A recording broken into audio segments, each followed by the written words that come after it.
Welcome everybody to the Two Man Power Trip, the Black Man Starting the Nerd Lifestyle. I'm Nicholas, Mr. Go with the Flow. And I'm the man with the plan, Maurice. And we're back with another edition of the Blerd By Nature Podcast. What's up, what's up, what's up? Big Zilla and the 5'3" Illa from Tokyo in the house.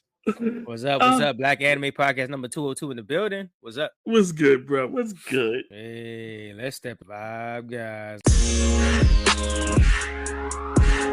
Let's chat. How was your weekend, co-host? You know what? It was chill.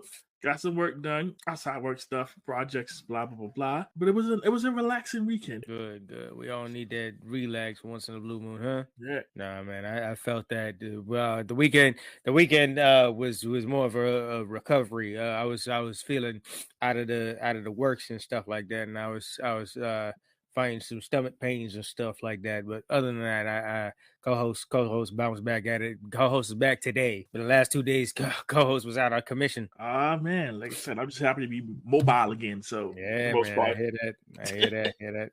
How was the work week last week? You know, it was chill for the most part. Like I said, I was pretty much on the bench for most of it. I went in the office on Thursday. We went out to Benihana's. Hey, we had a good time. That's good.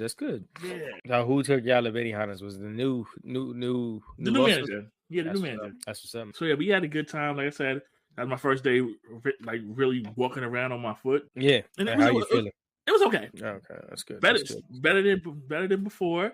Yeah, it's better now than it was then. Yeah. So at least, I mean, as long as it's healing up. Yeah, it seems to be healing up. That's what's up. And today's work day, kicking off the new week, is anything looking crazier or things still on the calm level? It was It's Monday, so Mondays are always I feel like the I would say like the getting back in the commission and the major feel of stuff like that. Stuff was going on like heavy around me and whatnot at work and stuff like that, but like nothing like to the extreme levels. It's just a lot of work coming in or X, Y, and Z, but nothing like too out of the norm of the craziness. So I would say the same. Like the last week's been I found out some crazy stuff that's been happening to my supervisor just in general, but like it's just like a lot of stuff. This weekend felt like I only had 1 day off. Why? All the heavy work? Just about how fast it went. Oh yeah, definitely. I was like, damn, it's Monday already? Blinked twice and that shit flew over. Right? Definitely. But yeah, so I mean, we recording this fresh off the start of the week, so we'll see how this week's shenanigans pan out. Mm-hmm. Yep. All right, so let's switch off to the off the cuff discussions.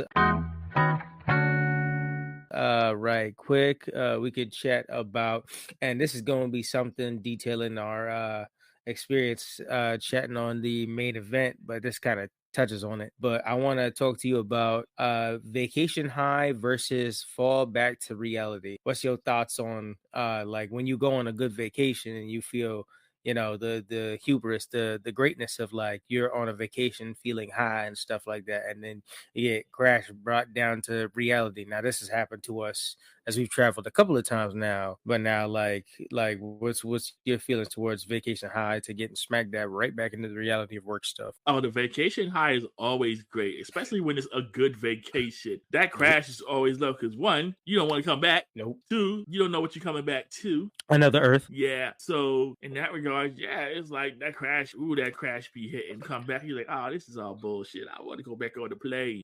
Oh, facts. Going back on the plane, going back to the Earth you found it, like in access before. It's just like you look around everywhere and it's just like, take me back, please. The vacation highs be too high because you be way up in the clouds, and then when you crash back to reality and stuff like that, it'll take you a time to recover and bounce back. I think to Japan, this one was the worst level of jet lag that I was experiencing, because I felt that shit for like a solid like week and a half. The other ones I bounced back quick enough for within the week, but like this one caught me off by like a week and a half solidly. For this one, it wasn't even jet lag. It was just like, I'm looking around like, I don't even want to be here. That's I think it was just a mood of all that combination until it just smack dab into, oh shit, all right, we here with this. Everything about New York that week was just annoying. Yeah. And then the mixture of just getting a whole bunch of videos that we are seeing even currently now. That's like, once you hit to a good vacation and you come back and you get like PTSD sounds and shit like that, you're like, ah. This was me. Get out of the airport. This is bullshit. Yeah. First time getting back on the train. Oh, this is definitely bullshit. Yep. Just traveling around like, ugh. Yep. Just looking at all these prices. Oh, just vibes, energies. Not good enough food. Not the generous people and stuff like that. It was just like, yeah. I went to McDonald's. F this bottom of the barrel place. Oh please, bottom of the barrel McDonald's. We have been to McDonald's of countries of different all arounds, and we've seen countries of different all arounds McDonald's, and we have concluded once again that we have the bottom of the barrel of the bullshit. Yeah, walking in like, nah, this ain't it.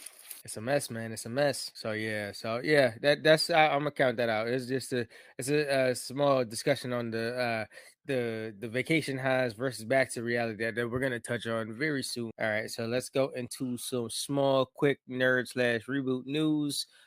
We've been out for a while, so we never really got to chat on this on the podcast itself because it literally happened the day we was going on the flight. So like retroactively, we could talk about this real quick, but like let's talk about R.I.P. Akira Toriyama for real, because like we never really got to speak on it when it like actually happened, because ironically we was going to the flight of like Japan when it happened. Yeah, that was a weird kind of conundrum of that situation just in general, because we're like hyped for the trip and going off and stuff like that, and then we're like about to leave right when the country is like hit right into like a weird sad point. No, yeah, you're right about that. And we saw some homages when we were in Japan, so that was cool. Yeah, they worked real fast and they maneuvered, what they can and stuff like that. And by the time we got the news, like they had officially said he passed, I think like March 1st at that time. It was like a solid week after. So like all that was like, damn, all right. So we was just trying to recollect, because like legit we was about to hop on the plane and shit like that. It was like, damn, what looks like the level when we go out there. Yeah, at that point we were fully immersed in vacation mode, and it was just like, okay, do we have everything? Are we ready? All right. And it was like this news kind of came out of nowhere. It's like, oh yeah, while we was trying to look for food. Yeah, it's like, oh man, wow. Yep. But shout outs to the legend, man. This would have been his fantastic year after like a pause and a chill of 2023. He was back with full of vengeance in 2024 with a whole bunch of stuff. Sandland going on right now on Hulu. You got Dragon Ball Daima coming out. The legacy is Dragon Ball Z, and just all the greatness, Dragon Ball Super, and just Dragon Quest and everything he done put out. He Dr. Slump, he done worked on, and then changed the anime, the manga industry, everything just in general. Talk about mainstream to the West and whatnot. I mean, game changes. Every representation of anime was like known for Dragon Ball Z and stuff like that, and just the timeless legend that we just lost way too soon. It just came out of nowhere and stuff like that. Yeah, we definitely did too soon, but he definitely left his mark. Yep. Without question. An icon and a legend to leave his mark and stuff like that. And I guess for the rest of the year, we'll see how it pans out with the future of Dragon Ball going on further, because I think the latest thing of Super, I think they put out they're moseying on to the manga is towards its like finale and stuff like that. They're doing their final arc and stuff like that. So a lot of stuff is seemingly and understandably like flipping towards I guess a different concept or something like that, moving on towards with Toriyama less like Dragon Ball series and stuff like that. Yeah, it's like just as soon as we think we got past it, 2024 strikes again. Yeah, man, it's crazy. It's crazy with that thought for sure. But like, we definitely wanted to pay our respects since we never got to in the middle of all the stuff that we had to do in our time taking off and whatnot. Oh yeah, definitely respects to one of the goats, because his mark is felt. Oh, definitely one of the main reasons we would probably end up doing anime reviews and shit in general. Mm-hmm. Yep. All right, so away from that, I wanted to talk to you about if you saw the bullshit. And I put this like, this shit was a mess. When like by the time I wanted to talk to you about this, at first it was just a trailer. Now the show is completely on Netflix, and it's like I watched the whole thing myself, and it was disgusting. But like, I wanted to talk to you about this. What is your thoughts on the animated Good Times reboot Netflix show controversy? I've heard bits and pieces about this. I have not watched it. I have not seen it. What is going on? So they got Seth MacFarlane, Steph Curry, some other black woman, and a couple of the black people on this weird. It's not even like it's like a show filled with the most stereotype shit max together, and it's supposed to be saying it's good times, and it's only like good times within the rights to the names and stuff like that. And they'll do stuff like they'll add in like little songs and stuff like that, but it's like it's terrible, man. It's so bad. It doesn't feel funny. It feels like if you mixed every bad stereotype about like black people together and just maximize that shit without like a thinking premise, like we did Boondocks, and that could be seen as something, but like they talked about stuff and they at least made it funny. This shit didn't feel funny at all. So it's just sounding less like Good Times and more like the PJ. I don't know. Even the PJs was type funny. I don't know.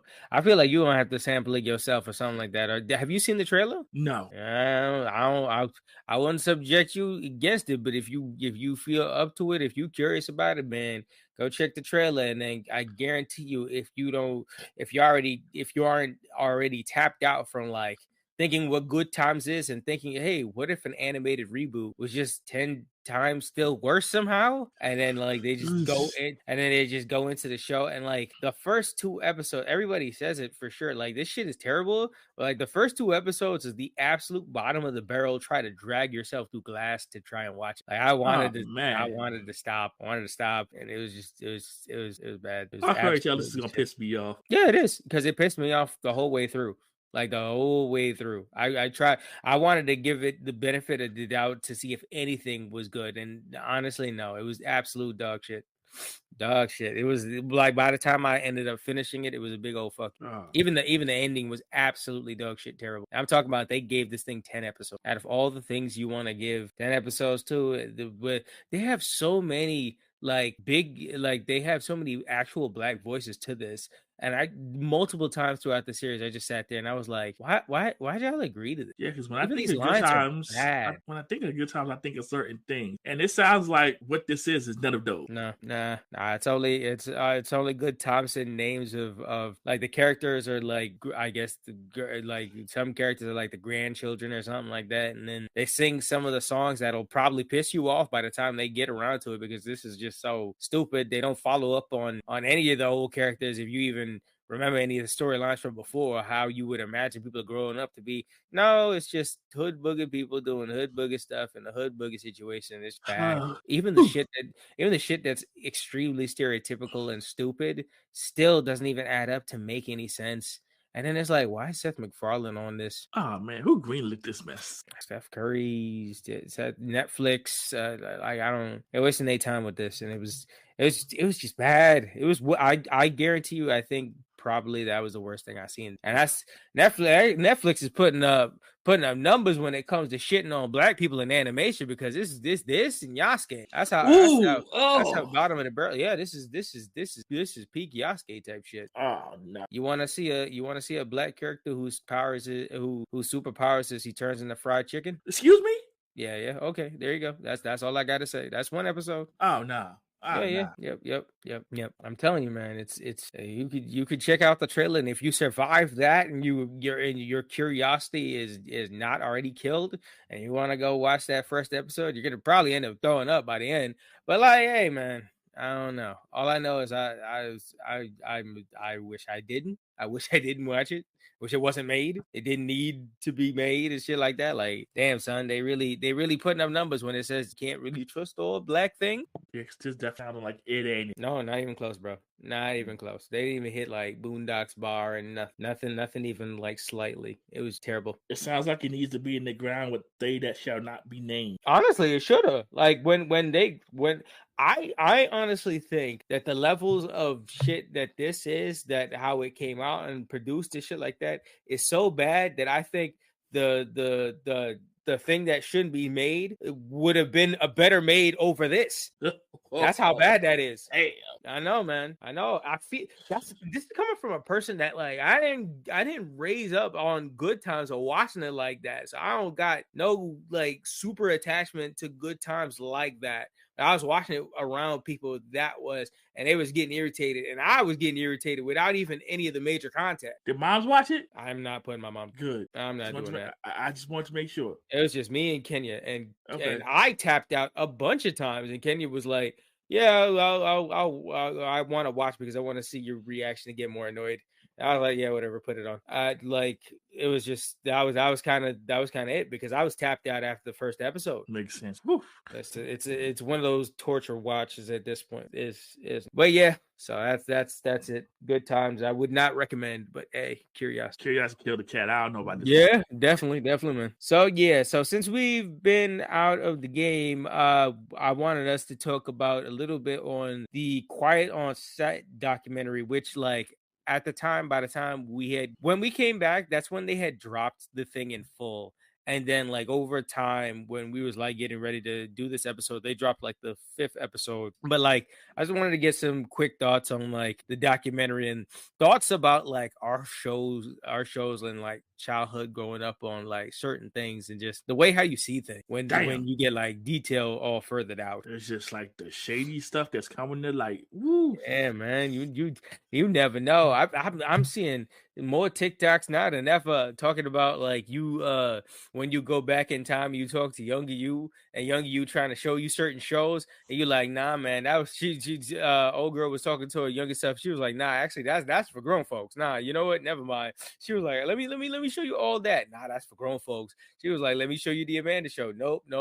How about Drake and Josh? Damn. Yep, it's like now you start to get a little glimpse to understand why these child stars are how they are. Yep. It's like, dang. It's the things coming to light that's not even like, not only is it super wild, but it's just the mere fact that like it's so hard now to go back and like look at the old stuff and then find like that sense of like when you watch nostalgic stuff, you be watching it and you be like getting a chuckle out of that shit.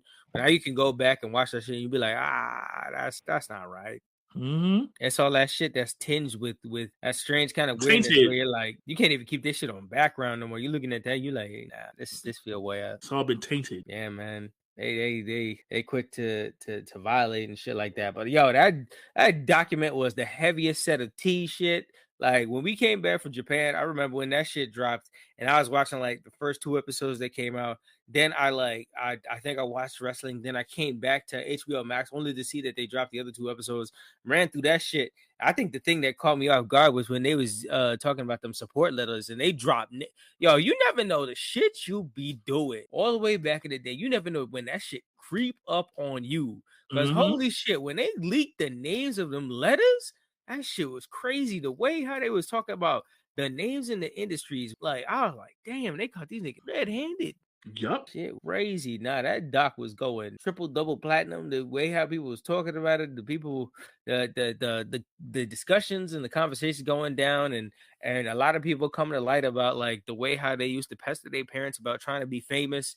Now they realize, damn, I don't think they wanted to be famous like that. No, once you know dirty, dark part of all of that, it's like I know things. That's why we talking about these dark sides TV show series got a stranglehold on the industry because man, I've scrolled through and I've seen like not only we got the dark side of wrestling, the dark side of 90s shows, dark side of kids TV, dark side of rock and roll, dark side of rap. Like it's just they got the industry on going behind the scenes to ruin anything you ever thought a different level of or got a chuckle at. You realize you like, oh wait, nah, that was actually really more fucked up than I thought. Everything getting exposed. Yeah, man. Like you said, it was done in the dark. Is I mean, it took a long time, but man, that shit getting spotlighted. Yep, it'll always come to light eventually. Yep. All right, so we can talk a little bit. 2 more news on the docket.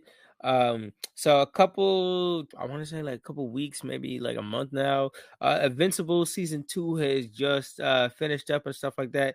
They said they in the booth. They finished the sound stuff for season 3. They getting post-production ready, so we looking like we getting season 3 a bit quicker than we had process of before and stuff like that. Co-host, did you get to a chance to watch and finish season 2? Oh no, that's definitely still in the backlog, broski. Oh, okay, man.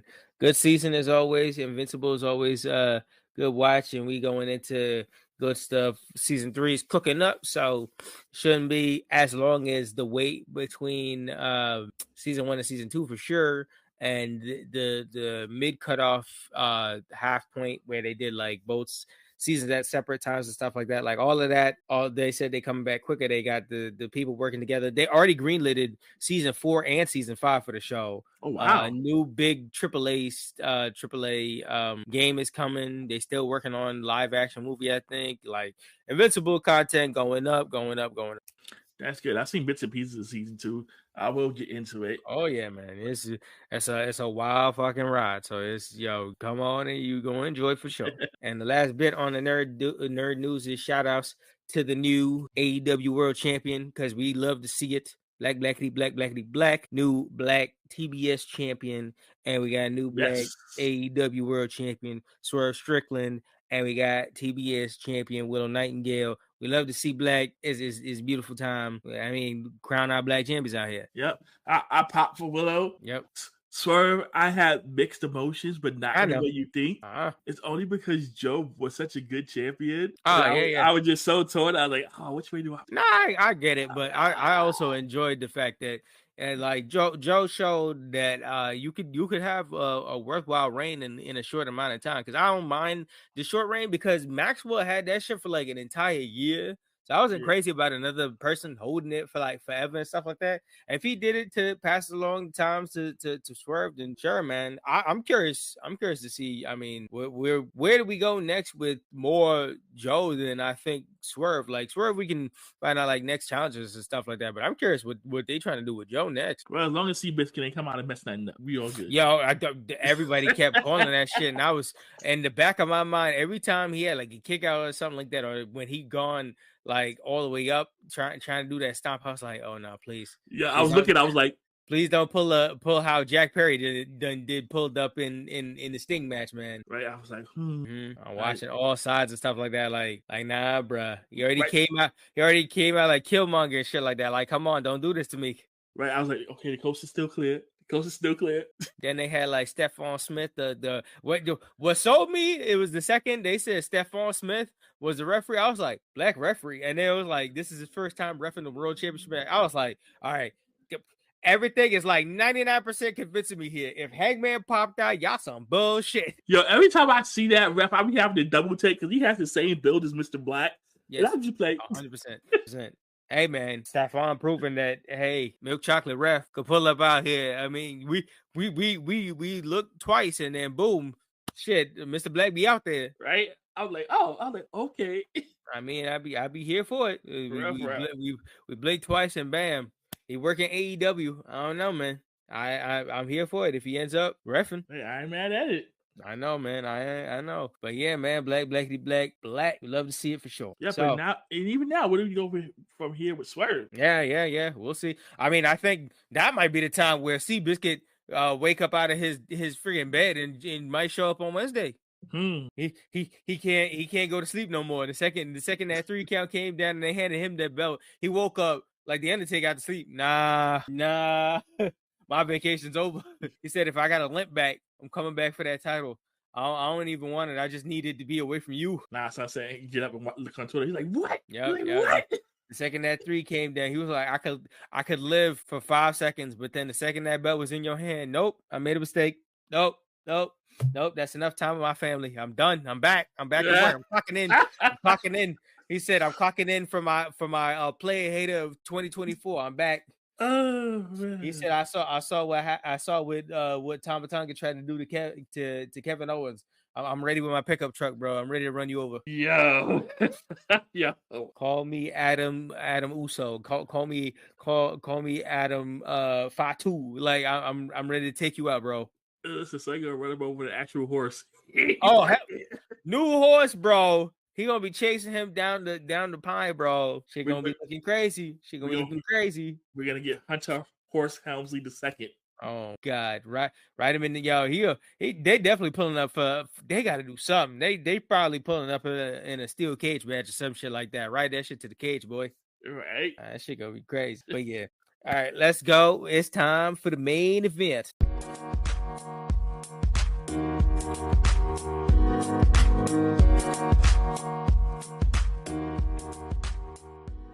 Main event segment of the evening, we gonna talk a little big trip that we came back on not too long ago, but a game changer trip for sure.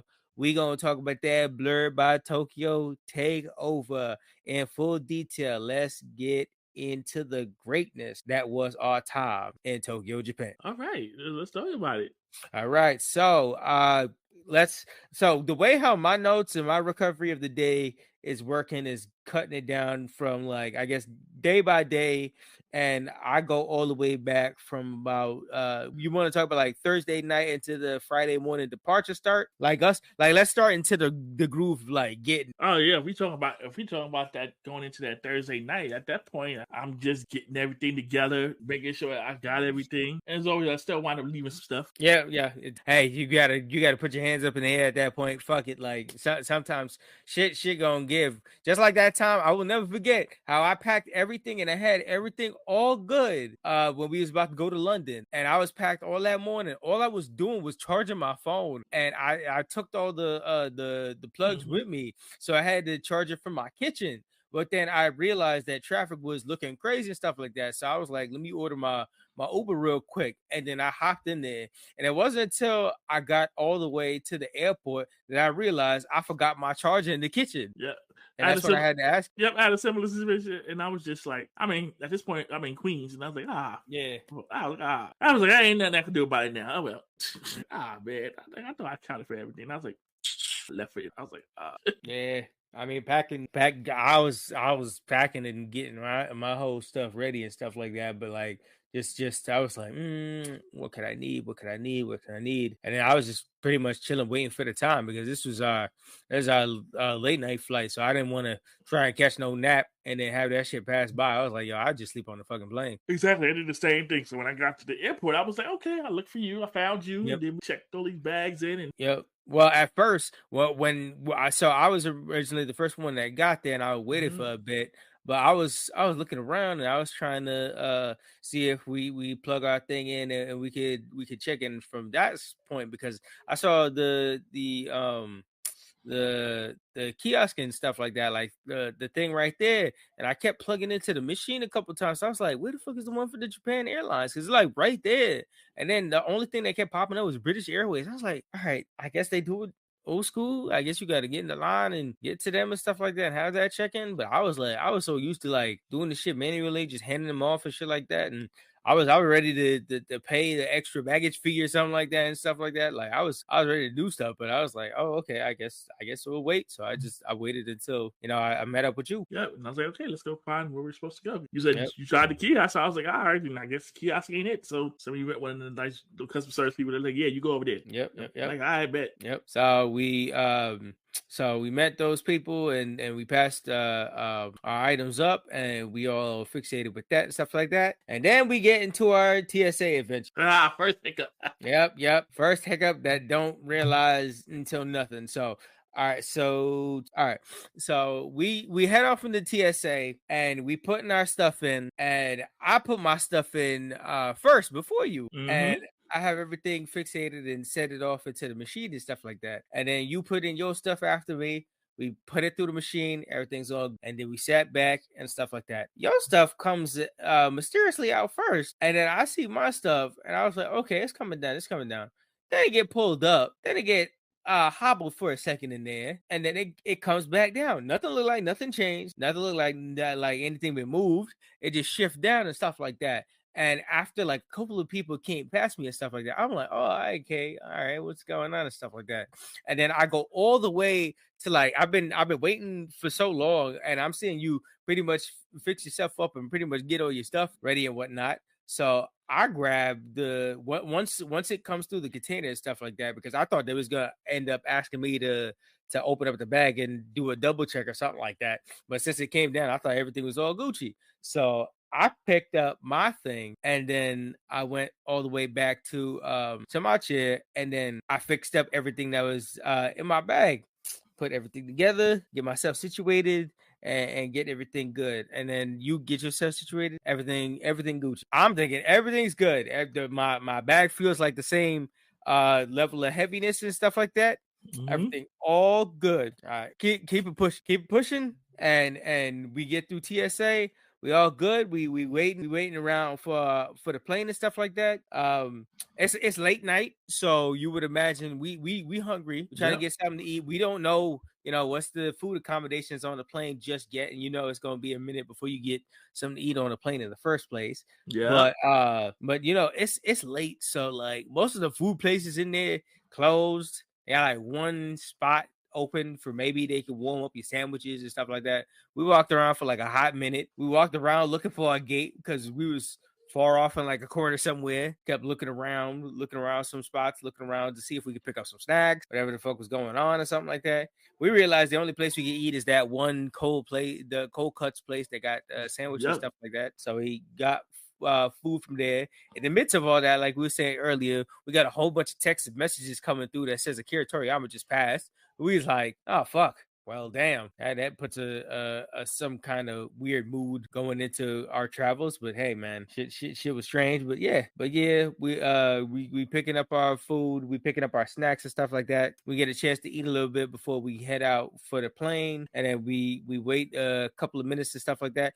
Was it when we was going there or when we was coming back when we were on that when we was on that wrong section? Remember when we sitting down and we were sitting down at at the spot that wasn't the spot? It was when we were going. We were close, but we couldn't hear anything. Oh, okay. So then we waited by that spot for a minute, and then we eventually found the main spot we were supposed to be at, right? Yeah, we moved just because we couldn't hear the announcement. Oh, okay. So we were charging our phones and stuff. Yeah. And it's like we knew it was like right behind us, but we couldn't hear anything the flight crew was saying about boarding. So we was like, you know what? Let's go over here so we can actually hear. Yeah, because that time was starting to go, and we was like, let's make sure this ain't moving without us, just in case. Because we was at the back, so we had to make sure we was getting around and stuff like that. And when it was our time to get on that plane, man, the way how he was walking all the way to the back, the plane was so big you could hit a running start to get all the way to where we was at. Yeah, because we was dead in the back. We was in the back, go all the way to the back. Like you could like legit. If it was a clear line, you could take a good like heavy dash like you was the female Titan, like zoom. Yeah, like I said, they let us so early because they know we got to go way back there. Oh, fact. But the good blessings started to go in where we go in there and it's set up real nice.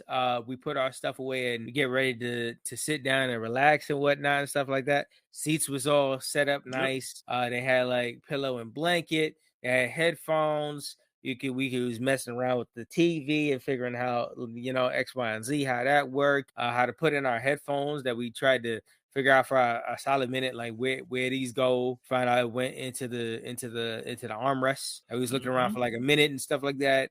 But yeah, between that and then instantly, by the time we go on there, we pretty much like the second we go in, we knocked out. Yep, we knocked out for a few bit. Yep. We knocked out for a bit, and then they came in with the snacks, the drinks and stuff like that. We was doing good, and then we was snacking and we was eating, we was enjoying. They had the bathroom with the bidet on there. Bidet life was heavy. Bidet life was good on the plane and stuff like that. We was by the bathroom, but as you would imagine, that in a Japanese style bathroom, nothing smell, nothing stink. We was in a a good location, stuff like that. We chilling, everything's good, snacking, enjoying the plane ride and stuff like that. So I want to say about like 7 hours in, we in the plane, and that's when the first actual hurdle started to kick in and stuff like that. So we 7 hours into the plane. We pretty much like when we check in the location, we pretty much like over Antarctica, pretty much and stuff like that. So co-host had asked me, he brought up because co-host was like well awake at this time and we was chilling and stuff like that. He started playing. You was playing what, Mario Kart? I'm starting up to play up a game. I forgot which game it was. Or maybe it was the new Super Mario. Oh yeah, I think it was the new Super Mario. But anyway, I had out my Switch and I was like, "Hey, do you want to play?" Yeah. So I was like, yeah, shit, man. I haven't touched my Switch in a while and stuff like that. so I go into my bag and stuff like that, and then I'm like, I don't see my Switch here. And then I'm checking the because you always considering yourself. You're like, damn, I knocked out for a minute. I probably like set everything out to the side and didn't even realize from before. So I'm checking the extra pockets of shit. Maybe I put it in there and stuff like that. But I'm like, wait a minute, Switch not here. And then I'm like, wait a minute, also my laptop not here. And then I'm starting to I like any kind of sleep, and my mind at that point just broke out at that very moment. I was like, oh shit. I turned to you directly, and I was like, yo, TSA got my shit. That shit left back at TSA, both the Switch and the laptop. Yeah, and I'm like, what you mean? I'm like, oh, yeah, man. I was like, this shit not in the bag. I was like, what the fuck? How that happen? I don't even remember when they took everything from under my bag and switched that shit out. I love how they switched everything out and kept it's like they was pulling the magician's trick. Because my jacket and everything that I left through the machine was still over it completely perfectly. So they underarm pulled my laptop and my Switch and put it in another container, and then put put my jacket completely over it, like it was doing a magic trick or some shit. Because how it came out of the basket and shit like that was the same way. That shit was so. I mean, as you could imagine. Like niggas was, I was panicking. I was trying to figure out. I was trying to think of like 6 different ways. I was like, shit. All right, what the fuck can I do? We already like 7 hours in over Antarctica. I'm like, how the fuck do I get a message out to them? How do I figure anything and stuff like that? Now at the time, you had the Wi-Fi and stuff like that, so we tried to get to maneuvering on how I could talk to TSA and stuff like that on how to get the information back and stuff. Because the situation, I was like, okay, you know what? I was like. My phone plan includes in-flight Wi-Fi, except on Japan Airlines. That is because they switched from whoever that the in-flight data people are to somebody custom for Japan. So I was like, okay. Yeah. I was like, shit, we're screwed. So I bought the data package for what rest of the flight. Yeah, pretty much. So I was like, here, I bought data because I was like, I thought I had data and I didn't have data. So I got some data. I was like, I had data on my phone. Here, go. Let's go find out what we can do. Yeah, pretty much. And then I went from taking down the phone number for later after we got back with the flight so I could call them back and stuff like that. And then there's also seeing if I can fill out the answer on the email and stuff like that. So I sent out the email at first and stuff like that, seeing if that was the quickest option. We already in the air, and I'm trying to figure out what I could do and stuff like that. So I sent that information out. At that point, shit, the best I could do is go right back to sleep. Right. Because I sent that shit out, and I was like, well, gotta be with that email right now. That's the best thing though, to make sure. And then by the time we had left and shit like that, it was 7 hours in the air and stuff like that. So we left out at like nighttime. So I was hoping that, I mean, since it was nighttime, I would imagine TSA would be the best to have it. And then I didn't know how long their policy was. They said about 30 days. So I was like, hey, we're only going to be there for about a solid like 7 to 10 days. So I could figure and see what the hell they could say. But I got to see what the response is in the first place. So I sent all the detailed information, all the stuff that could handle. And then I went to sleep. Now I woke up about an hour and a half later to check my email. Then the first email came in. And the first email almost had me drop my heart to my stomach. Because I read the first couple words at the top of that email. Mm-hmm. And that was like, I thought my eyes were so all jumbled up in my head at that point. I thought when I put in the information, I looked into that shit and I thought the first words was, we cannot find. I was like, oh shit, that shit done long gone. Someone done gone with that shit and stuff like that. But then I looked further into the email. There was like, we cannot give full answers through this email and stuff like that. Your best chance is to call. So I was like, all right, shit. All right, we got the number down. So we just gonna make it one of our first thing when I get this phone card and stuff like that, see how we maneuver. So yeah, so at that point it was just all right, let's ride out to how this is gonna be, because this is pretty much the first maneuver setback of the shenanigans of the trip so far. So in the midst of all this, the flight is amazing. Top tier, one of the best flight experience ever. They feeding us galore. I'm talking about snacks. To the point where we just looked at each other. We were like, why the fuck we bought snacks in the first place? Because they just kept bringing more food, more variations of different foods, more snacks. Anytime you thirsty, they brought more drinks. It's like, damn, they made sure you was well fed and full up for the rest of that shit. And you got games on the TV, you got anime, you got movies, you got anything you need. Yeah, like I said, we got a full breakfast, lunch, dinner, course meal. We got snack. Yep. And we on the flight food wise, we was good. Yeah, 14 hours and it feel like nothing. That shit flew. Between sleeping and eating and shit like that, and we got to get up and stretch and whatnot. It's perfect. Didn't feel that shit at all. Yeah, but it was a good flight. All things considered, yeah, it was a great flight. Honestly, bro, we've had rougher 3-hour flights. Yeah, definitely have. Yep. But yeah, so after the 14-hour flight was finished and stuff like that, we got to touch down, and that's when our start shenanigans started to begin. Oh yeah, because going through customs. Hey, yeah, immigration and customs, man. So we left about what was it? We left the night of the March 7th, and then we got into Tokyo, Japan, March 9th, right? It's like Saturday, March 9th. Yeah, we got there Saturday morning, probably like around 5 in the morning. Yeah, pretty much. So the 14-hour time difference and stuff like that, being ahead of time, yeah. So we got in there about Saturday morning, 5 a.m. Then we got into our immigration form lines and stuff like that. We was trying to figure out what the fuck was going on, because once again, I'm expecting a kiosk to fill out this shit and stuff like that. But no, and we missed the everybody's info videos and shit like that told us to fill out shit beforehand, because we ain't have none of that. Oh. And regardless, even if we finish shit beforehand, we're still gonna be in line con. And that motherfucker had like 4 different lines, and only one of them was due to the QR code in the first place. So we go up to the lady, and she's like, "You got this on your? You got the QR code on your app?" She's like, "No." She's like, "Okay, fill out this card." Yeah, you got an option. You got a QR code. You fill it, or you physically fill that shit out. So I'm like, at this point, I'm like, whatever, you know what? So we're going through the app on our phones at this point, filling all this stuff, using their Wi-Fi. Yeah, like scan this, take a picture of this, take a picture of this. Fill out bro. How long you gonna be here? Where you going? Where you staying at?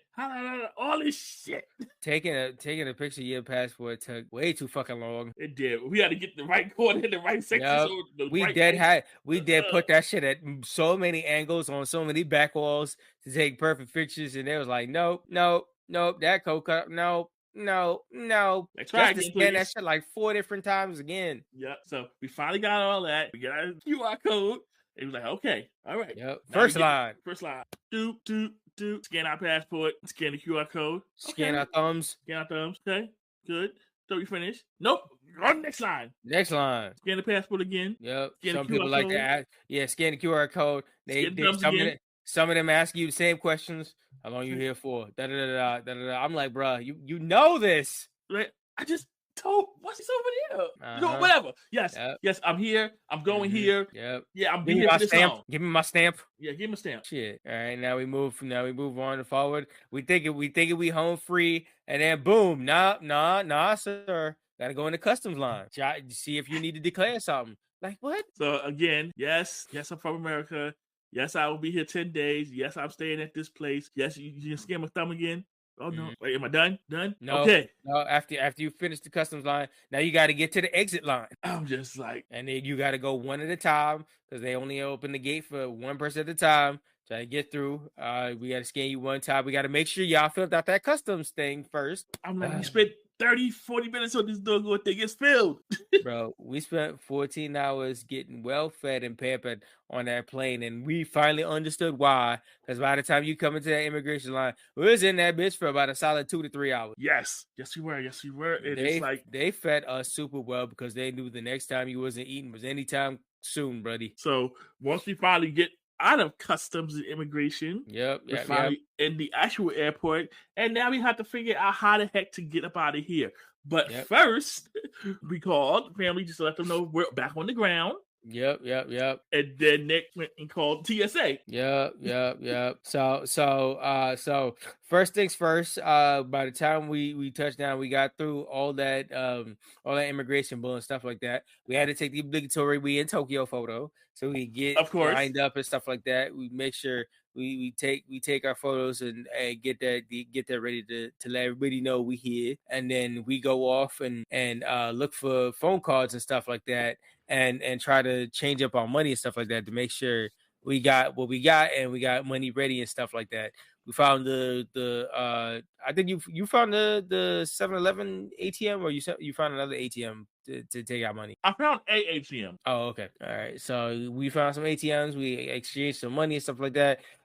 Ironically, when we got there and due to immigration and all that shit taking so long, by the time we actually got to like the shopping area and stuff like that, everything was just getting ready to get open. So we kind of had peak time to like get there, because if we got there earlier, we would have had to wait for everything to open up in the first fucking place. So yeah, so we kind of got there at peak time ideally, but yeah, everything was open up.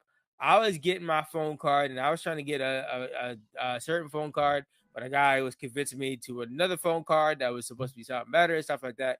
I just needed a phone card. I thought I had a phone card that was going to actually help me make calls, but I guess it was just data or limited data or some kind of thing. This is only like a certain amount of G's, but it ended up being unlimited. I don't know. All I know is I got what I got for my actual phone to go for that. And then so we sat down, we, like you were saying, we called the family, and I called TSA and stuff like that. Shout outs to the homie Barry.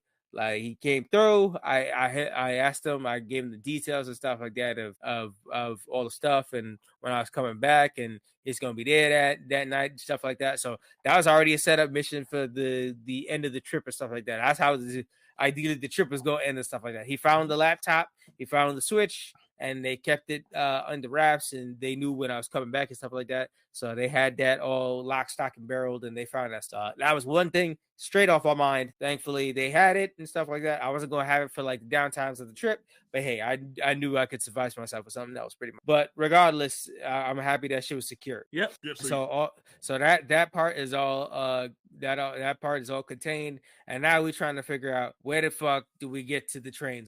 Yeah, mind you, we don't speak a lick of jack point, so we're trying to figure stuff out, how we get. We know we can take the train straight from the airport to the hotel. Yeah. So first thing is find out, one, how do we get fare for the train, and two, where is said train. Yeah, and figure out, like, we don't use this Google, but like we got to figure out something. Yep. So eventually we did a little hop bopping around the airport, which took probably about an hour or so.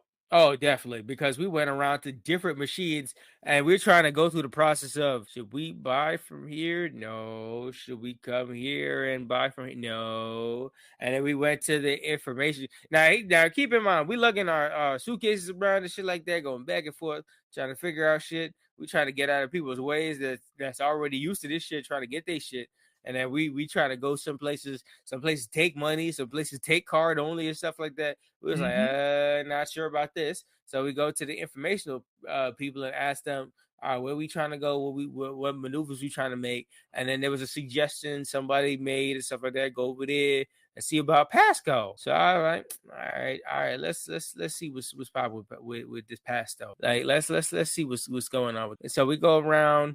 We scope out the section for a second. We look around and stuff like that. Then we come back to it and stuff like that. It was like we start to talk to the person in line. We was like, all right, like we foreigners, we trying to get around and shit like that. They was like, all right, just get in line. If you got your passport and stuff like that, show it off, and we can get you connected and stuff like that. All right, shit. All right, so we go in there, we get online, we get our pass modes, we put in our passports and stuff like that. It was 1,500 yen to start? Yeah, 1,500 yen. So not too bad. And then we paid that off. The lady had told us that we could recharge our card with cash and stuff like that at any of the machines, and we got to figuring that out real quick and stuff like that. But we had just about enough for like a pretty much a solid day's travel, if anything. If you don't like travel too crazy with the train systems and stuff like that. So we got that, and then once we got our cards ready and stuff like that, we Googling maps because we figured out where the fuck is this Kikia line. At that point, we hadn't figured out the train system yet. Nope. So we kept asking ourselves for a solid, I think, 10 minutes, going back and forth in the same section. Where the fuck is this direct Kikia line? So, and eventually we found it. Yeah, we was there. We was right where it was. But we kept going away from it, coming back to it, going away from it, coming back to it, because it was like the line, but it was saying so many things additionally with the line that I was like, is it with it, or is it saying that it diverts into other things? Because it's like we go here, we're here, but we're not quite here. I don't think we're on the right platform. And so eventually we get to the platform we need to be on. We hop on the train. Yeah, and then before all that, when we finally get down to like the line of the Kiko line and stuff like that, we're down there. But then we're seeing specifically at first we're seeing specifically with the Google Maps where are we supposed to get on. Now what I thought originally what these trains are supposed to tell you is the carts, like I thought that they don't work like the MTA where they like open all the carts. For some reason in my head when I was looking at it, they said like the best cart to pick is cart 2. I thought what they were trying to say is it only opens when you get to that certain spot that you're trying to get to. That cart only opens, so you got to make sure you got to be on that cart. That's why at the very beginning where we was looking for the train and stuff like that, I was like, all right, okay. Yeah. That's why I was like, specifically, which number is that? Because I thought at that stop specifically, you got to get out from this cart and no other cart. So you're going to be like stuck on the train. You're like, oh shit, we got to the stop, but why the fuck isn't this opening? Oh, see, that's what was in my mind. That's why at first when the first couple of trains came by, I was like, nah, let's have that pass by because we trying to figure out which section to get on at. Oh, so that explains that because I'm like, I wasn't thinking that at all. I was like, okay, we just gonna get on it. Yeah, I didn't want to get on this train and then have us get to the stop and be like, oh shit, we should have been on that cart. This shit ain't opening because you never know whose train system doing what. Yeah, but eventually we figured that out. Yeah, and eventually we got to the hotel. Yeah, it didn't take too long. It was a nice 30-minute journey. A lot of it was outside and stuff like that. So we saw the buildings. We saw a whole bunch of shit that looked 1v1 to anime representation. We was like, damn, son, shit looking real good out here and stuff like that. It was a nice sunny day. It was real good. And we finally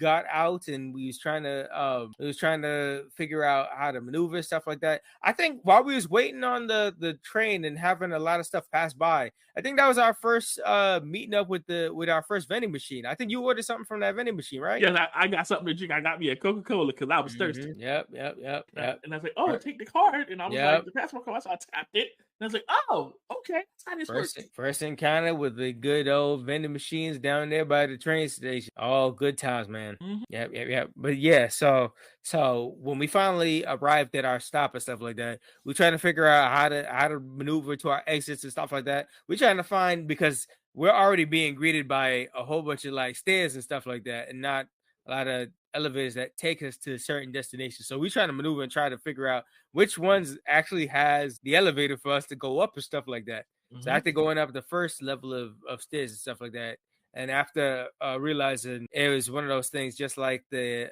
UK, where the UK and Amsterdam, you tap in, tap out. Yeah. So after you tap out and stuff like that, you go we go to the section, we figure out if we got to turn left or right. We go up the right section, and then we try to find out where our maneuver is, so we like right before we see this other large path of high steps. We like, shit, especially after dragging our suitcase, we like, you gotta be kidding me. He's like, stairs, and we looked into that corner. Oh, elevator. Like, thank you, because we was like, no, I was like, it's got to be something else around here. I was like, oh, we gonna look around a little bit. I want y'all to keep this in mind. We 14 hours off of a flight that we already took late night, and then we all for like 3 hours in immigration line, about a solid like an extra hour and a half trying to figure out this train stuff. Then we finally get in the train, and after we maneuver that shit, that's another about two hours combination, stuff like that. Now we lifting suitcases upstairs and shit like that. Like we type tight and funky and stuff like that. Like we trying to catch any kind of break and stuff like that. But then so we had gotten So we had finally gotten to the hotel. It was very close to it. It was like you turn the corner, you right there. So we didn't like go too far and stuff like that.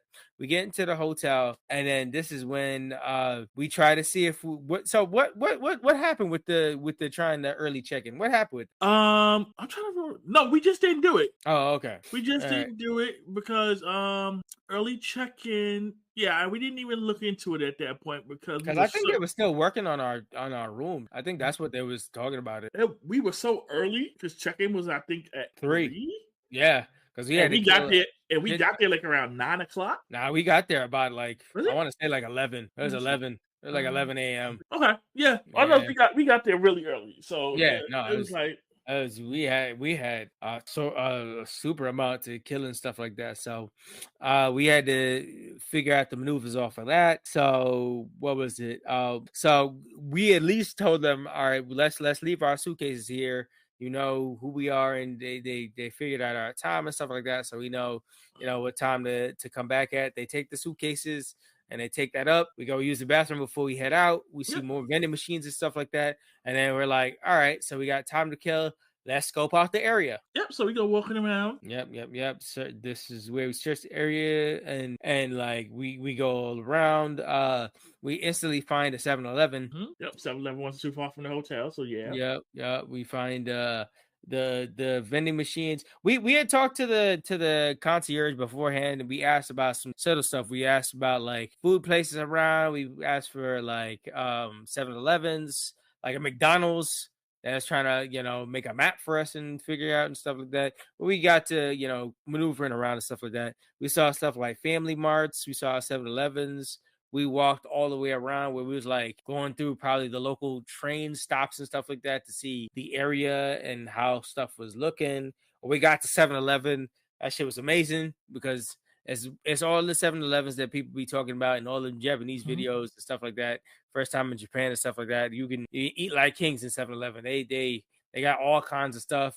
They got stuff in there we didn't even realize until we came back home, man. They expunge with the amounts of techniques and strategies they got out there from like everyday living stuff in there to like the dinners you could make, the foods you could just heat up and shit like that. Like they had to move and all that reasonable price. Since we went there, the dollar was stronger than the yen, so we was definitely making bank leaving out on like we talking about like we got a bunch of snacks with a large drink and stuff like that, which would probably like ran you for most of that shit was like $3 when we came back and looking at like the US equivalent and shit was looking nice. So we was walking around. We saw how civilization was looking. Like it went from high-rise buildings to like temple styles and shit like that. Like the shit was throwing us off the more we was walking around. Yep. So we were looking around.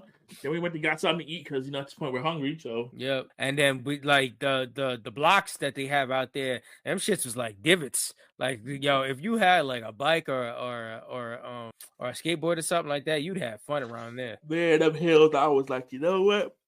Them hills was dumb crazy shit like that. So yeah, like you were saying, we was looking around. We took the longest walk to finally find like a Japanese McDonald's. Yep.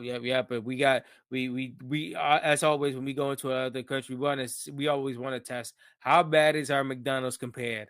And once again, Japan is steps and leagues above us because they got different burgers, they got different styles of snacks, they got maneuvers and everything they take and stuff like that. They do you and whatnot. Like it's all nice. It's all nice setup in there. Everything's all catered to you and nicely done and stuff like that. And the snacks and stuff like that they already got is top tier eats and stuff like that compared to the usual bottom of the barrel stuff they give us here. Yep. Yeah, top tier out there here. Yeah. So we picked up the Japanese McDonald's. We had something good to eat and stuff like that. But like we still had so much time to kill. Like to the point where like I think we came back, we probably picked up even some more snacks. We sat down and we was just we finally got to the hotel, but we got to like the breakfast and the cafe area and stuff like that. We sat there, we was killing even more time, charging our stuff, even taking a nap over there, stuff like that. Taking a nap, killing more time. And then we decided to take it was like 1 more hour left before we could go back into our rooms and stuff like that. And we decided to take another walk around the other side of the area that we didn't do from before. Yep. And we finally had I think that's when we walked around. So the stuff that we saw that time around, we saw the nice culture of people in Japan where we saw the umbrellas thing. So one of our major friends out there is using Google Translate, and when you put the Google Translate over the photos of the words and stuff like that, it'll translate that for you. So we saw this little like wall thing right before you go over to the big tunnel area that'll cross you over to the other side, because it was like working on the path or something like that. There was like something on the construction wall, and it said you could please take, like if any rain would have came down or something like that, you need an umbrella, shit was free to take. It was like, oh shit, that's so nice. And we kept that shit in mind for another day coming up. Yep. So in the midst of that, we did see landscape and walking points and stuff like that. But we also got our first introduction to our first Japan pigeon, where like we thought at first that shit was like uncommon, because the amount of birds and shit like that you see out here, you always like, a pigeon. And then we was like, shit, how you follow us from New York, homie, and stuff like that. This shit was too funny, because you pulled out your camera and you started recording that pigeon, and my son started cutting up. He started doing poses and shit like that. Like it was like that pigeon came on the trip with us, because homie was cutting it up, posing, feather to feather, popping it out, pop, lock, and drop it and stuff like that. Like he wasn't worried about nothing. Every photo you caught of him, he started doing angles and shit like that. It was like, you're back. Like, man, that pigeon was having a good time with us. Yeah, like I said, I'm still sticking to my guns. He wasn't a native pigeon. He was a tourist, just like we were. Oh, he was definitely 100%. That man wasn't scared, no nothing, no. He was just chilling, man. He was seeing how the fun side do it over here. He was like, oh, she want to take my picture? You see the models? You want to see these good fellas, bro? Like, oh, you here on vacation too? Yeah, me too. Yeah, man. He was popping. So that was our first introduction to a Japanese pigeon that was just like chilling, man. No.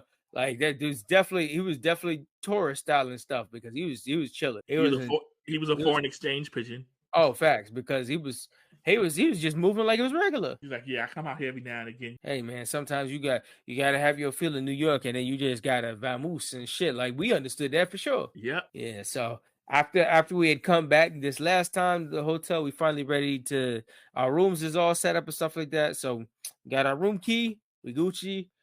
We head upstairs and stuff like that. We finally get a chance to get cleaned up and stuff like that.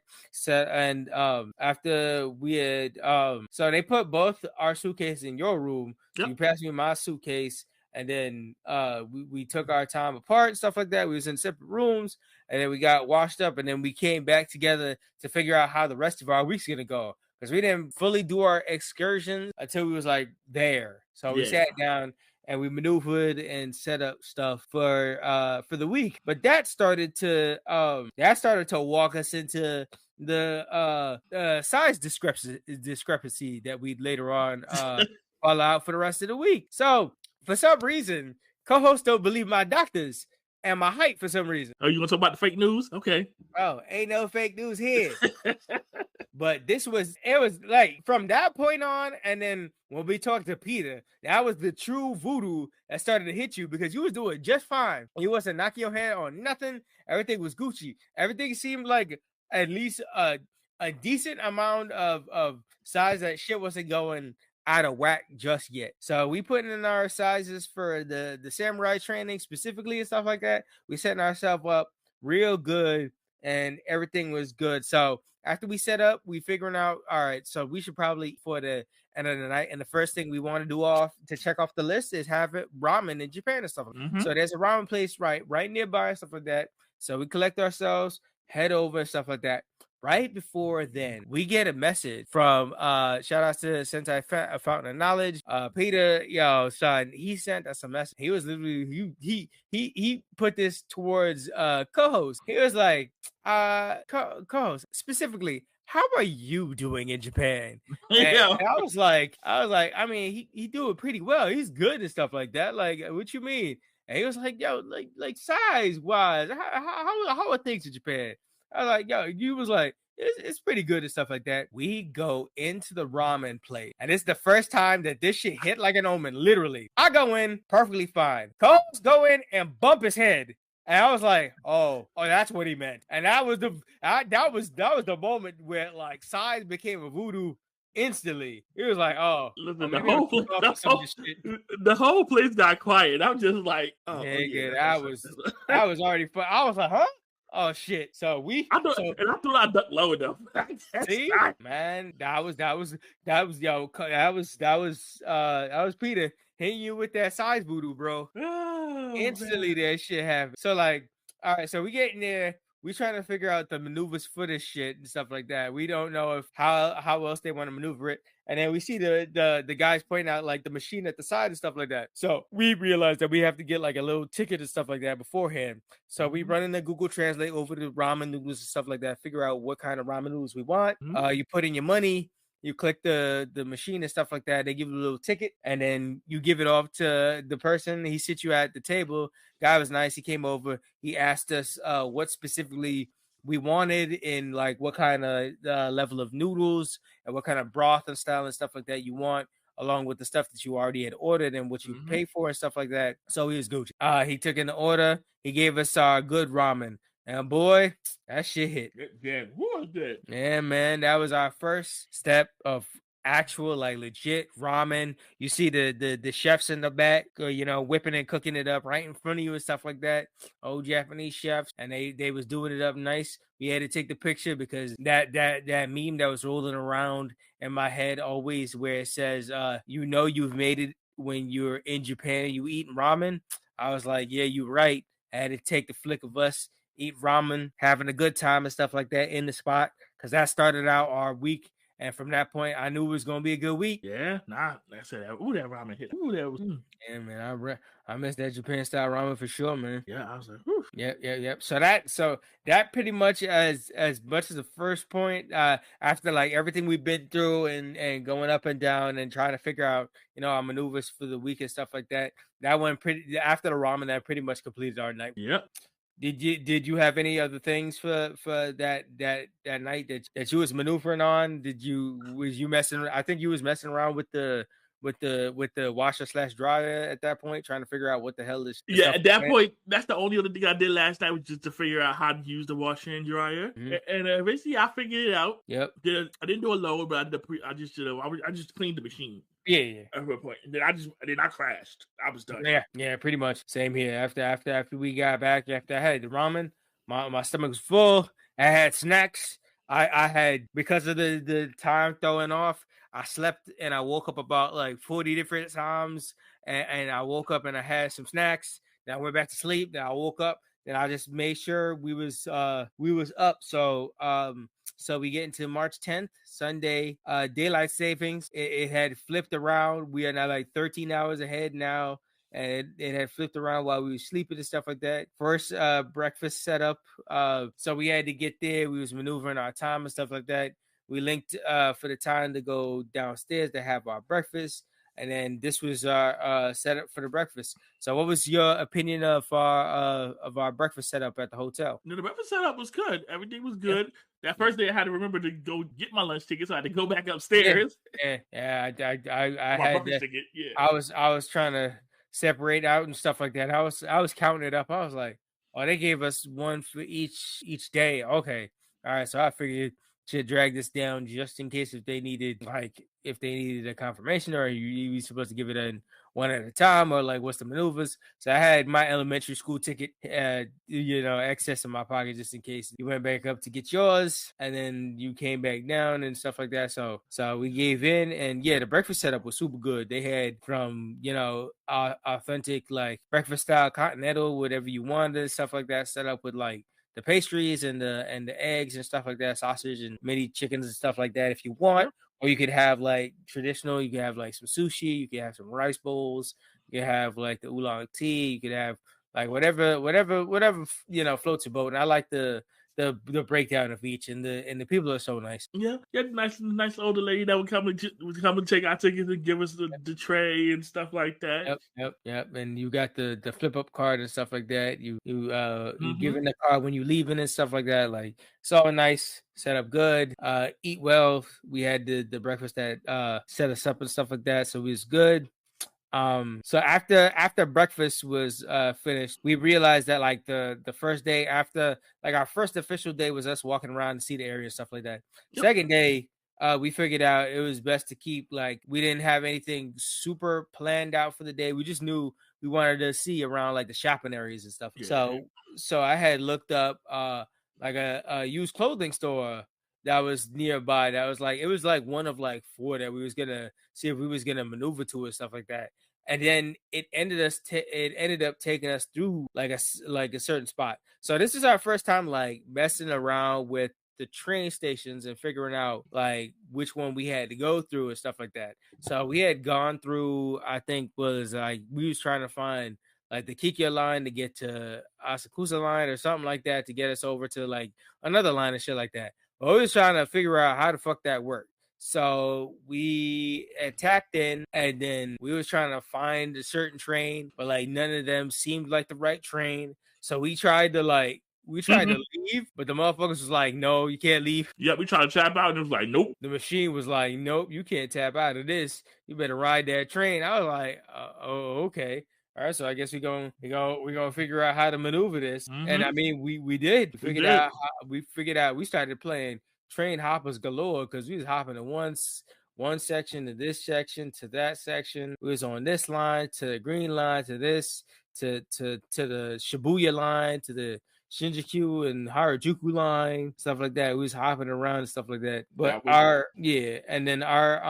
travels took us off to where we reached in Takeshita Street. Yep. So this was the day we figured out the train system. Yeah. That was we had a crash course section through that train station quick. Yep. So now at this point we understand how things work. We know how the tap in and tap out works now. We know we've got a general idea of how the train lines function. Yep. So we got that maneuver going in, and then so we get to Takeshita Street, and already we get the vibes that it's going to be one of those big spots because you could see it like the second we go into like the pretty much when you get off the train station and you cross the street, you're like at the opening and you see like a downturn into Takeshita, stuff like that, and you see the way how like tourists start to fill out and stuff like that, and stuff fill out the streets, and you're like, oh, okay. This is definitely a spot full of like different stores and stuff. So we started making our maneuvers to it.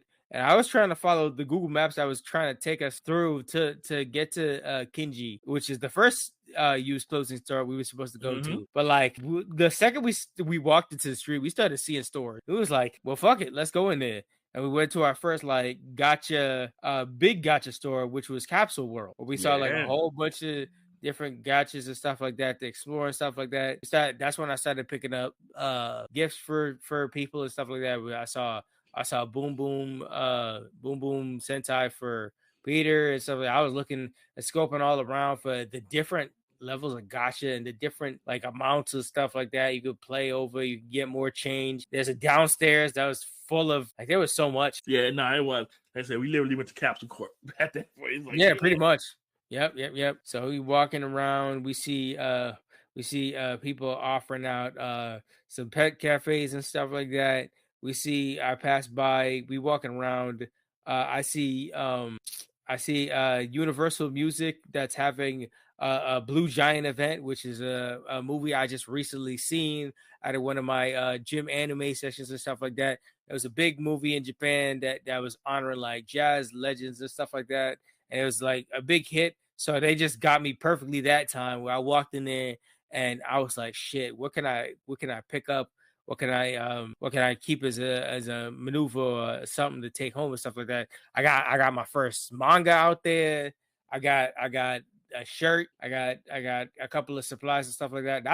I think that's the first time we started realizing that that the passport could be used as a discount and stuff. Yeah. So I did a bunch of maneuvering because I was trying to use my passport as a discount, but they said I didn't have enough stuff, so I started looking around and stuff like that. They told me go upstairs. I was like the second floor. They said, and they have enough stuff. So we went up to like the third floor, and that had its own experience. We started taking photos from there, and then we started listening to music and stuff like that.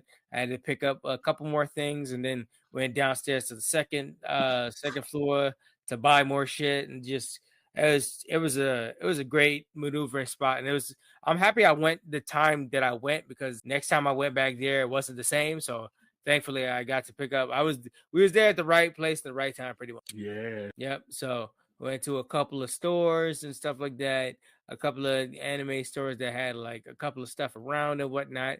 And then we hit the hip hop. Yeah. When we hit the hip hop store, it's one of those things where I remember if I was talking to Maz, aka Kimari, right now, he would understand this very well. But like when you go out with your boy and you go out clothes shopping, nothing makes you ball out more than when your nigga looks at you and be like, man, you look good in this shit. When you tell your nigga you look good in this shit, man, cash ain't no measure. Cause boy, we hit that hip hop store and shit just started flat. It was everything was hit. Everything we picked up, it was like, oof, I want that. I want this. I want that. I want this. These pants? Yes. Put that there. Put that there. This jacket? Oh, is it feeling like me? Yes, it's feeling like me. Put this down. Put that down. Put that down. Like, I had an assortment of shit already, like a bag full of already stuff. And this was already like probably the third or fourth place I'm buying stuff from. And like the first arrangement of shit, I put down my money straight cash. And then after you had bought your shit, after that, I started seeing more shit. Well, we saw the chains and jewelries, and then I saw the Tom, and then you saw the Jerry shit. And I was like, yo, let's go pick that shit up for my mom because she loved Tom and Jerry. We started throwing we started getting obnoxious with it. We was like, shit, you got necklaces, y'all got bracelets. Yo, just throw that shit up in there. Like everything for money. Like anytime I turned around, oh, that's another shirt. Yo, throw that shit up in there. And then at that point, I switched out. I said, oh no, y'all don't need my cash no more. Take this card. Listen, I was such an enabler during this whole time. Nigga, I was like, bro, and I'm happy it wasn't just me because while you was going to go try on your shit, the two friends that came to pay their stuff after I had broke my bank. They said the same thing. They was coming up to each other and they was asking how much this cost and how much this cost. And they was looking at each other and they was like, shit, man, you know what? I'm going to treat myself. I was like, you know what? I understand. Yeah, because at that point, I found a few things. Nick found a lot of things. So I was just like, I was living through Nick vicariously. I was like, it was my size. Yeah, that's why the voodoo was hitting him. So he tried to hit me with the spin voodoo. And I had to oblige, man. That shit, the jacket, the second that shit was reversible from the koi fish to the dragons, I needed that. From the Akira classic, I'm so mad about that. The Akira classic shirt, I needed that. From the represent pants, I needed that. From the tiger shirt, both of them, from the reds. And the one with the one in the back, I needed that. Just keep rap tagging the store. They was just kept folding. That lady with that light skinned woman, she just kept folding more shit, just putting that shit and maneuvering what the fuck she could in that bag, man, chatting us up and whatnot and stuff like that. Shit was going super well. And then after I had paid my shit and I had moved away and stuff like that, then I let you go to see what you could get and what you could cop out and stuff like that. And you started putting down stuff, and then we started looking over. We said, "Shit, they got jewelry too." And I'm like, "Damn, they got these camera chains. You know, we all about them photos. You got the blue one, I got the gold one." And I was like, "Oh shit!" But they got these bracelets too. Throw that shit up in there. And we saw the Tom and Jerry. We said, "How much is this? Fuck it, throw that shit up in there." Yeah, they had all the stuff for your size. I'm like, all right, bro. If I can't get it, I'm happy you can get it. And I was like, let's go, get it. Man, that shit was nuts. After we left there, I was like, Ray, co-host Mickey Ray. I was like, holy shit. I was like, what the fuck did I do? But then I looked at the clothes. I was like, yes. I co-signed all of it. Listen, I be flexing with that shit now today, so I ain't mad at it. But nonetheless, y'all, that day, the pockets was flying. This shit was like, shut up and take my money. So when we doing it again? Listen, dog. We'd have to see with another travel. We'd have to see when the next travel be hitting like that. And I don't know if I find peak clothes level like that out here in these states, in this country. I don't think it hit the same. As far as I've gone, Kimari has convinced me into balling out on jackets, but nothing to the point where it's more than one jacket at a time and stuff like that. Like you was the worst out of it because I have never bought so much maneuverable shit. Like Kimari can tell you straight up, he has convinced me. That was like the reason I wear the leather jacket with the hoodie is because of him. I used to wear other jackets and stuff like that until he was like, turn around. Oh, you look good. You get that shit. I was like, bro, do I need? Nah, nigga, you get that shit. Well, I was like, you know what? I help. get that shit. And then here come you now, co-host, spin. Nice though, but this shit is nice though. And this lady in the back, she like, yeah, make these profits ring. I'm like, fuck, man, ball out here to cash. Yeah, I want to show her like, get it. Yep. So we get the stuff. We get to maneuvering and stuff like that. So we get the stuff and we get to walking around and we start to see even more fucking stuff. Yo, we go into that other store. That other store had mad maneuvered stuff too. They had nice anime inspired jackets as well. All the clothes they had like nice like Korean style fit wear with the buttons up, with the button up, with the chains and shit like that. And I'm like, boy, son, the drip too strong. Why am I walking through this? I was like, all right, coach, you know what time it is because you know they ain't got nothing inside linebacker up in here, but come on. I said I was no. After all the shit that I threw out in cash in my card, I was holding on strong this time. I said, fuck out of here. Fuck out of here. You're not gonna get me, demon. You're not gonna get me, demon. But you know what? But you know what caught me slipping? Because I had to pull back up. I was picking up stuff for other people, and I had to pick up a nice scarf for my aunt and stuff like that.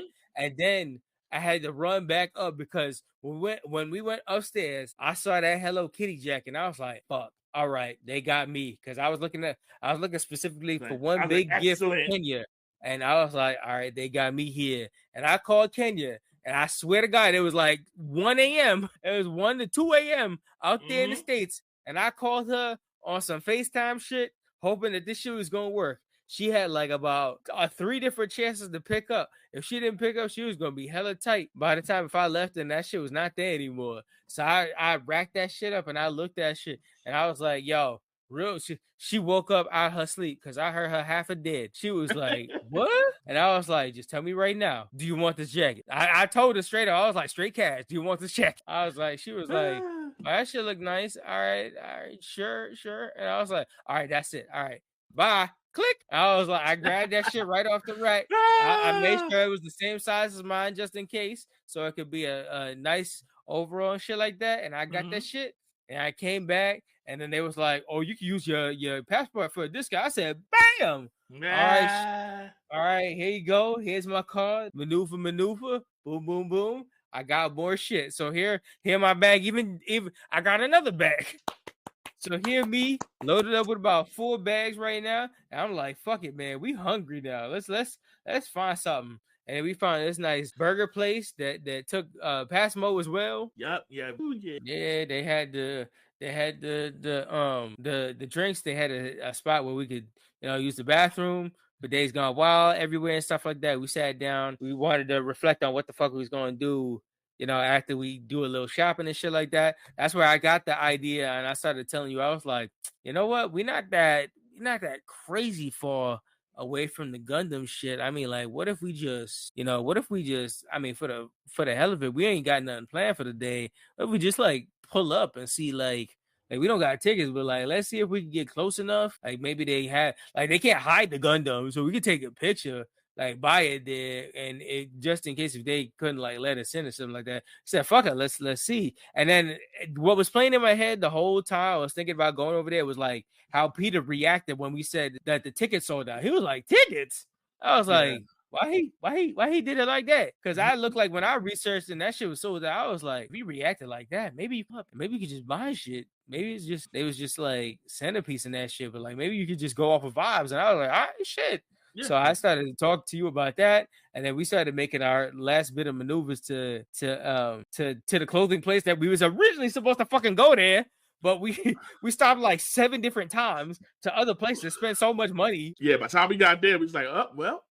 By the time we got the Kenji. Now let's talk about Kenji because like That place is filled up with your wildest dreams when it came to clothes. They had the 90s fits like out the line. If you needed some classic fits, if you needed shit like the fucking Versace rock shirts and shit like that, they had that shit. They had NBA styles, all that shit. Bro, I was looking around, they had fucking Coogee. They had like, yo, bro, like you knew your style and excellence. They had worn out, they had used nice, they had new stuff. They had like that market filled to the brim, to the point where we was looking at so much shit. It was like, yo, let's look at their online store and stuff like that. Like, bro, you should have seen me. The second time I go there, I had to have a talk with God. Like, if you was there the second time I went there, I swear to God, I would have came back with a Coogee. I swear to you, because you should have seen. I had a fucking Green Goblin moment there when I was there, and I was texting you, and you was telling me, like, you was at that point, I think you was keeping me updated on where you was at,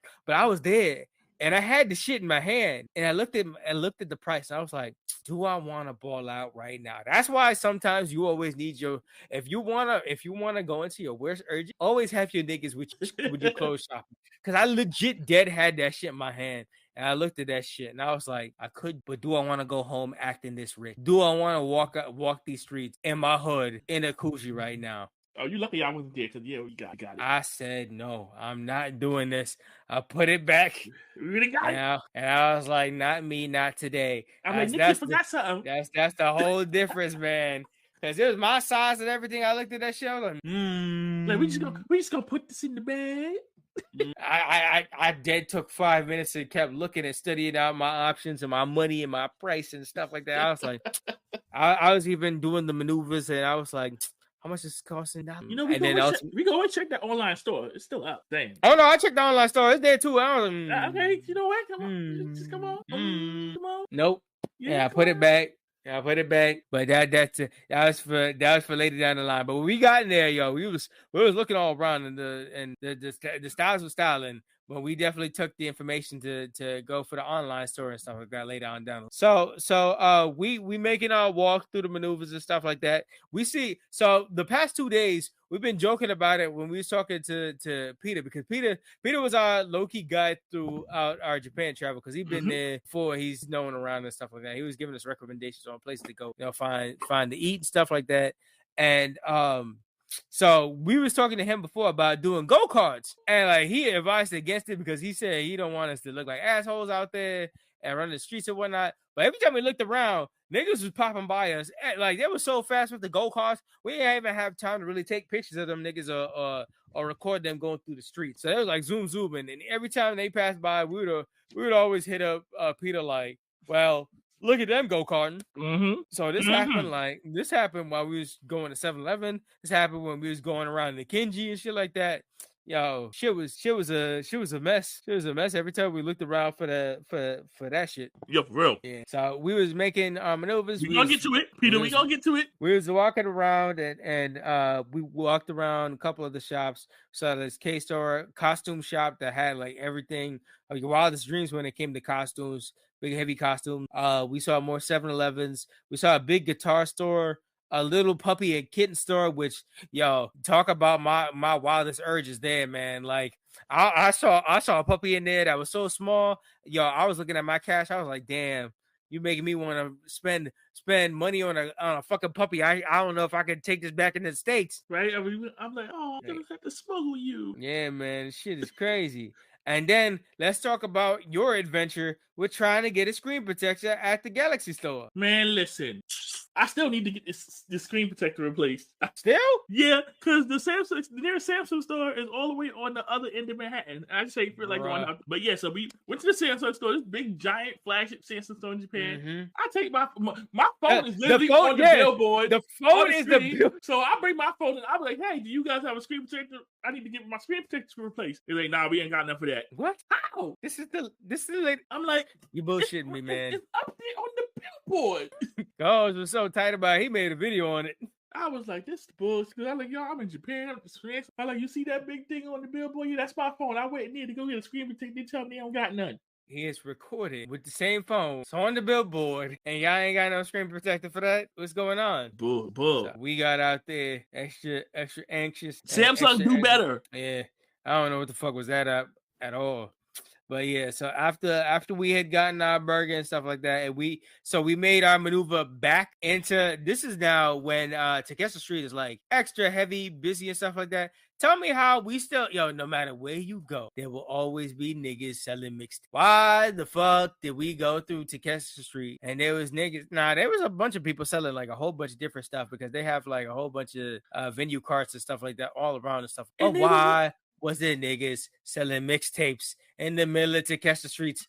Like, these are niggas that you find in Manhattan, bro. It's because your large ass was there. Like, they could see you, they couldn't see me because the second time I went back there, they was there again, and they couldn't see me. They didn't see me, and I walked past them twice. I walked past them to go into Takeover and come back out. They didn't see me. Yeah, I'm getting stopped every level. I'm like, they trying to sell you shoes. They trying to get you a mixtape. They trying to, I'm like, bro, I thought we left this in Manhattan, bro. Not at all. I'm just like, damn. It's crazy. Yeah, I know it. He had the audacity. Didn't that nigga tell you he could hook you up? Bro, yeah. What? Nothing in this place is head your size. Right? I'm like, unless that nigga got a custom fit. Right? I'm like, bro. Yeah, after that, and then maneuvering around and then trying to find which train we got to take us to the Yokohama stop and shit like that. Like, we was walking around. At one point, my Google map was taking us back to go into Takeover. You was like, fuck that. So you looked at the other maneuver for us to go around it, going into the train station, like by Uniqlo.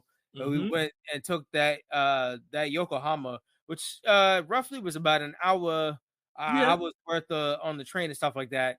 And like, while you was napping on the train, like, the train ride took us out. This train ride was so nice because it like took us out, and it looked like it was taking us out like towards the like, this is where I saw like peak anime movie. Like, it started to take us out, but Yokohama's like so far out that it looked like we passed out like through the countryside, because I saw a wild grassland and mad wind. Oh wow. And I was like, God damn, this is taking us, like, when they took us by the water, they took us by the water out deep, because that was like it was a nice trip to Yokohama, and that nice like hour long that we spent on the train and stuff like that. That maneuver there was pretty good. I was out cold. Oh yeah. You was trying to recover, and I was trying to make sure we didn't miss nothing. But in the meantime, I saw the grassland and all that travel and shit like that. It was like really nice. So that wasn't too bad. And then we finally got to Yokohama. And then we making our maneuvers around. We thinking this is like Tokyo Towers at the time, but this is like one of their marine base towers that they got there. We taking pictures around, and then we finally find like the maneuver of where we got to be at the actual base for the Gundam and shit like that. So we get there, we walk all the way out. There's like bus stops there, so I guess buses come around to that spot to leave people off so they can walk over to the station and stuff like that. But we walk in there. The closer we get, you can see the big Gundam right out the side of the building and stuff like that. We start to try and take our pictures at the side just in case we couldn't get in. Then we walk up to the line, and we just can come up, and we go to the line, and there was like, you want tickets to the show? We was like, shit, all right, we all in. We purchase our tickets. We go in and we watch the show. And boy, that shit was something to be seen. Now, this was important because this month was the final month of Big Gundam that's been around there for like many years. So now they doing something different over there. So by like March the 31st, that was the end. So it was a very special time that we got there, and we got to see the Gundam move. And it was the nighttime, so it was a beautiful sighting with the big show that was maneuvering out. Big Gundam. We got our individual pictures. We got our group pictures with the Big Gundam homie and stuff like that. It was mad nice. Yeah, no, it was lit, especially because it was dark. Yeah, the light shows and everything, and the countdown was cool, and the you see everybody going into the different arms of the battle stations and shit like that. Like, it was a whole show. Yeah, no, that show was lit. Like I said, the time we picked a good time. Yeah. And it was one of the last showing of the night, pretty much. Yeah, it was. Yeah, it was, right? Yeah. Because after we finished that, and then we went into the spot to get the keyring maneuver supplies and stuff like that. After we got that, then that was that was solid. And then after we got that and we was leaving out, they was pretty much closing up. Yeah, because they was taking down the separation posts and everything. I was like, oh. Yep. So like we caught it at the absolute perfect time after shopping and everything. So after we moved around there, we started to see like some sea ships, and we saw Ferris wheels and stuff like that. We was taking pictures of the Tokyo night sky and stuff like that. Everything was looking real nice. Then we're figuring out what to eat. So we're looking up. We see that a spot that Peter had recommended, a curry spot that was nearby. It was like, all right, we're gonna make the maneuvers and walk over there. So we started walking over there. We head over there. Nice curry spot. They were showing us how to maneuver what we need for the curry and stuff like that. Shit was super good. Shout outs to them. Hospitality was great. Put our bags up and stuff like that. Ordered a nice curry. The curry hit, and they're like super good. And we was all Gucci, and that pretty much like the travel to head back and stuff like that. That set us up, and that was pretty much the end of our big shopping extravaganza night. Yeah, that was it. Yep. Hey, we headed back to the hotel. Yep. That was it. So we tapped out. So we step into March 11th, which is Monday. Our start to our week of excursions and stuff like that. So after we wake up for breakfast and stuff like that, we got cleaned up and ready to go. And we're better maneuvered on this train and stuff like that. So we take our train travel. Yeah, at this point, we done figured out how the wears, and we're adjusted to the training. Oh yeah, so we used to this shit now. So we head off to Akihabara, which is the anime and electronics, area for Tokyo, for our first excursion, which was our anime tour. And shout outs to our guide Hiyori. Man, listen, I was like a kid in the candy store. This was my area. I was like, here we go. Big time. So we pulled up. We pulled up in the big 7-store building and stuff like that. We met up with Hiyori and I can't remember homie's name. The one that was joined us. I don't remember his name either, but he was cool. Yeah, he was cool. Whichever homie name was, you was cool too. But like we pull up in the spot, and Hiyori takes us to like the basement area, and that's when you became a kid in the candy store, because they were showing you some knobs, dials, and maneuvers and all shit's going around from under there. Yep, we saw the first Walkman, we saw some old school radio equipment, just all kind of past tech. Oh yeah, that was a nice fleet of go to see down there and get everything ready and stuff like that. Like that shit was super nice. And mind you, at this point, I've gotten accustomed to the art of duck. Oh, facts. Oh boy, if you ever had a duck, this and small spaces, ducking and turning to the side, that was me. Yep. And here's me just living my best life, just walking. So yeah, we're going through different stuff, and then we go to like another level. That's a level full of anime figures, and like I'm naming shit straight off the fly. And even Hiyori turns to me and she was like, damn, you know a lot of anime. I'm like, yeah. I was walking through, and every figure I'm pointing where that show's from, where that show's from. She's like, God damn. So we seeing figures all around, and we scoping out what we may want at a later time. We taking pictures and shit like that. We going around, and then so we going around to like different areas and shit like that. Hiyori's taking us throughout the building because the tour is not that long. So she's taking us around. We go to like gaming sections and stuff like that. And like a good tour person, Hiyori gives us some change to go play some games, like pick whatever we want and stuff like that at the super classic arcade and shit like that.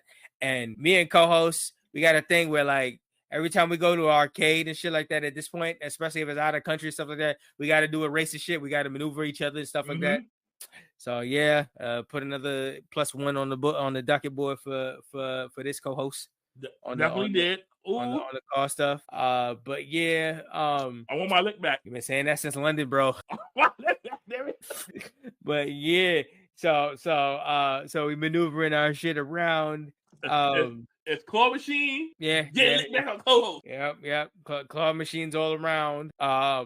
We walking through areas and stuff like that. She was the one that took us after we left that place. We went over to to the Super Potato Building. Oh man, Yeah, the one way I was not trying to get on that elevator, but like, no, I can fit on there with y'all. I'll be up in a bit. Bro, that elevator situation, everything about that Super Potato Building was so small and maneuvered that even I was feeling like, damn, dude, all of us got room. Do I have room? Like, what's going on? But like when we got into that Super Potato, I was like, damn, son, how y'all motherfuckers be moving in this shit? I was like, nope, I went for the next one. I'm sorry, bro. How was your feeling going inside a Super Potato, the actual Nintendo store? Because, bro, like shit, that shit felt claustrophobic to me. I kept hitting my head on the merchandise at the top. Yep. And I had to take that shit got so ridiculous at that point that I had to take a picture of that shit because that shit looked like it was a moon orbiting you up the side of your head. I was like, damn, son, Peter put that voodoo on you and that shit never stopped. I was like, oh, nigga. I was like, oh, Big Zilla. I was like, what is this? I was like, oh, yes. At that point, when I saw that shit, I was like, the Godzilla's in big effect, man. You Big Zilla at that point. Because everything you was maneuvering around, bro, everything was like you could lay waste to anything you want at this point, man. So Big Zilla was enacted at that very moment. You're just moving down the corridor. I'm like, oh, I'm just trying not to hit nothing. Yeah. Like you do one tweak and then you move everything out of whack. And you're like, fuck, now I gotta pick up everything. I'm just over here like, okay, all right, clear. Yeah, I'm clear. Plus, when you go into Super Potato, man, it felt like there was no air in that shit too. It's like, bro. Damn, son, everything is confined. Like if you get trapped in that shit, you dead. There's barely any air in there. Yep, I'm like, woo, definitely old school. Cause woo, oh, definitely. I guess to keep everything, up to a certain standard in there, which is crazy. Yep, I'm like, ooh, boy, I'm like, glad we didn't come during the pandemic. Yep. Shit, it's crazy in there and stuff like that. So yeah, so we get to maneuvering around and stuff like that, and we finish off our excursion with Hiyori at another gacha place. Hiyori is super dope.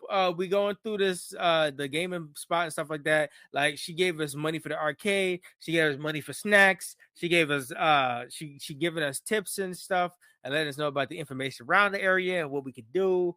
And then we go to the gacha place. She giving us money to get something out of the gacha machines. Mm-hmm. And then we all take a picture and then that's bye-bye. And we all do our separate stuff and stuff like that. Hiyori was super cool. We was all Gucci from that. Yeah, for real. Yep. We ran into Truck Kun that be taking out people and almost tried to take us out in the middle of Akihabara. We almost got isekai'd. Mm-hmm. Yep. So we maneuvered around. Even when we was walking around, we found some suitcase spots to figure out for later that we'd come back to pick up on and stuff like that. Yeah, the rip-off spot. Yeah. The original rip-off spot that we thought we was gonna get a deal on, but then we saw the prices later on, and that shit was looking crazy. Like, oh no. Yeah. I was definitely not in. But yeah, while we was going around and stuff like that, a lot of figurines had the memorial for Toriyama there. They had like RIP on it, or they had the set out and stuff like that, which was super nice to see. Yeah, that was cool. Yeah. So after we finished the tour with Hiyori, we figure, we got some time to kill before our next excursion later on in the day. So we decided to get something to eat. So I had been recommended by the homie Lily. She was like, "Yo, try out Japan's Denny's and stuff like that. See how it is in maneuvers, what you can have, because it's like you can get a good amount for like a good price and shit like that." So I look around. What's the closest Denny's to us? Not too far. We get to walking, and then we get into the Denny, and then that's when shit starts getting confusing because they put us at that table with the machine and everything you order from that machine and stuff like that. Now here's us putting in our order and our food and shit like that, and then we're like, okay, cool. And then we're trying to figure out. We're like, okay, I'm putting in my food order and stuff like that, and then I pass it along to co-host. And co-host trying to put his food order and stuff together, but shit not adding up because shit's not coming together. Like he can't put what he wants, and I gotta get rid of some of the stuff I want for him to put in his stuff. And it's like you can't order on the same time, so you gotta order. So you gotta order and send something out. It was very confusing. Yeah. And then after that, I had to send, and then I gave it to you and stuff like that. But the homie already came out with the first check and stuff like that. I was like, why don't you just wait until we completed the order to give us both checks instead of the first? That's the check. The check debacle was confusing me on top of that too. But like we put in our stuff, we got a crazy amount of weird combo of food for Denny's as usual. but we was ready to eat after our little tour and stuff like that. So we was after much confusion and shit like that, we got down to getting down to some food stuff. That was my first time really trying after seeing so much melon around in Japan and stuff like that. I finally, sat down and tried some melon drink and melon soda and shit like that. Shit slapped. So I was like, now I understand why y'all got melon everywhere. So that was hitting. We was eating real swell and stuff like that. And then after we had finished up stuff, we figured it was time to get a move on so we can meet up for our next excursion for the bar hop. Yes. Yep, That's what we ate. We was like, okay, we ready. Yep. So we head out and we make our maneuvers through, the path and the walking path and everything we had to maneuver around, because it was one of those busy blocks that we had to get through to get to finding where this guy was at. I poor feet at this point. Yeah. Oh yeah. We've been walking around a lot these last couple of days already, and that shit starts to sting in places. Yeah. Woo. Yep. The dogs be barking. So we finally met up with Merrick and the group and stuff like that. And we met up at the first spot. We met up with the folk, which is a couple, a mother and daughter duo, and an extra traveler along with us. And we went to the first spot. Gang. Cool people. Shout outs to all of them. That was lit ass group that night. They was dope people, man. All chatting up. Even Merrick too. Yeah, facts. It was dope. By the end of that, we was drinking so well that by the end of that shit, my son was giving his life story. Yeah, for real. That's great. But nah, we was chilling, and then we was chilling at that first spot where we went all the shit. I was the steps going all the way to the sky on that first spot. The steps on that shit was so fine. I was like, you sure we could go up that? Right? And I'm like, or going down it. Going down it looked like the easiest way to crash out on your face. Yeah, I'm like, oh, this, especially if you up there drinking and smoking, because it was a smoke area and shit like that. And yeah. It's chilling and eating, and like that shit was crazy. I was like, oh, we in Japan now. Okay. So we was up there. We had the snacks. Homie was recommending the snacks. And then we was drinking sake and highball, which we didn't even know that we was ordering at the time, the difference at a time. And then we ended up ordering the reverse for each other for the next round. And then we had skewers, all kinds of different, all complimentary, all stuff that comes with. Oh yeah, we go. It didn't. We're specifying this for a reason. But yeah, man, all good foods, all good eats and stuff like that. All had to pave the way and food coming galore and stuff like that, and everything going well. We ate and we got our fill from the first place. Then we go off to the second place, and he's recommending more different kinds of drinks, some different kind of snacks and stuff like that we can have here. We having a good time. We joking around, everybody clowning and having a good time and stuff like that. So this is where my interesting adventure started. Where the worker guy, he picks up, like, I think there was some soy sauce because of whatever roll snack we was having at the time. He picks up the sauce, and I'm here in my dress shirt and stuff like that, my pink dress shirt. It's nice, but it ain't new. I wore it before. It's nothing too serious and stuff like that. I wore it for work, and it don't even matter. But he picked it up, and he picked up a lot of stuff at the time. Now, what had happened was it spilled on my back. I can't see the damage and stuff like that. I'm having a good time. I'm buzzed. I don't give a fuck. And the guy is taking it like fucking he just done accidentally ran somebody over or something like that. Like, he was stressing it out big time. He was apologizing. He was trying to make good. I was turning to him. I was like, bro, it's a shirt. It's good. You good. But now he came back with the warm towel. He started rubbing my back. He started wiping the area down and stuff like that. Started patting me on the back. So like I'm trying to tell him that it's okay, but then he's just doing it, and I'm like, I can't stop him at this point. So I just turn around and I go back to my conversation with the rest of y'all. And then it's one of the homies. I think it was the singular travel homie that just turns around. He's like, bro, are you like a king or something? I was like, huh? What you talking about? He was like, I just see that guy like behind you, and like he's like patting your back or rubbing you down or something like that. Like, what's going on? I was like, so the guy just like spilled something on my shirt, and he's just trying to wipe it off personally or something like that. And I was like, oh, okay, because like you talking to us, like this shit is all regular. You used to this shit. And I was like, I just don't give a fuck. Yeah, I'm like, it's like at that point, we all nice. Yeah, like it was we was nice and schmizzed up and stuff like that. So like the guy's apologizing and we about to leave the spot. I'm telling him he all Gucci. He apologizing and bowing to me like 50 times. I'm like, bro, it's listen, you up, making sure you were spotless. I was like, okay. Yeah, because I asked y'all if there was anything on the shirt, and he said, and y'all said no. And by the time I checked later on, there was nothing on the shirt. It was all good. But like, I didn't think the soy sauce was doing damage in the first place anyway. Like, we had the washing machine to dry. I said, it was that serious. I would just throw that shit up in there, and I did later anyway. That customer service, man. He was making sure you was a happy customer. Hey man, I was happy even when the shit was spilled. We were sipping on happy, so yeah, we was good. Oh man, it was good. So after that, we go to that last spot to have that aged sake though. Ooh, that aged. Yeah, Culture Japan made sure to we was up there. We went all the way to the highest part of that hotel, and we started maneuvering, and we all ordered some nice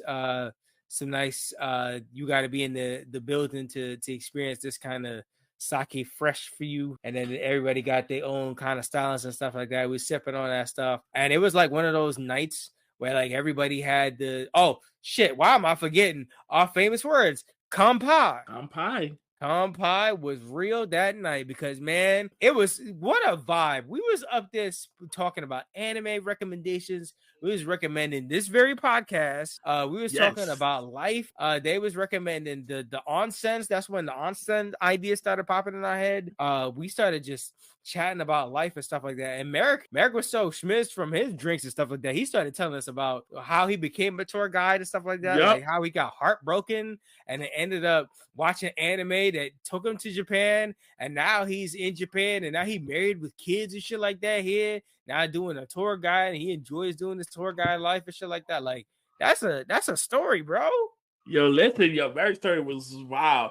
And so, Javon, this just reminds me, I have my uncle, he gave me 4 bottles of sake that's in the fridge. Ooh, bless. I'm going to bring you one next time I see you. Yeah, man. Shit, that's going to the fridge like the bowls.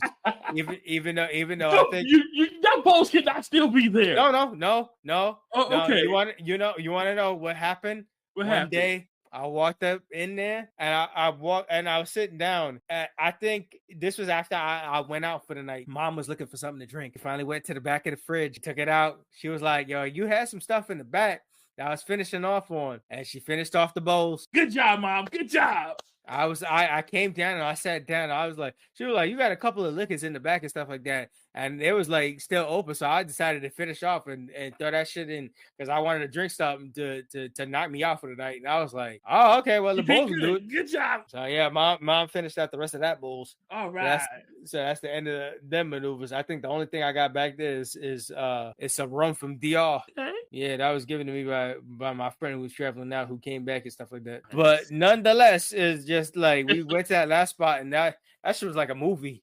We compied and we was enjoying at the highest height of a hotel, aged sake. We was just vibing and enjoying it. And then we left off the park. And then after we realized how far we had traveled, we was like, fuck that. We ain't taking no 3 transfer trains all the way back home. I'm like, nope, not doing it. That was the first and I think maybe only time we used the Uber.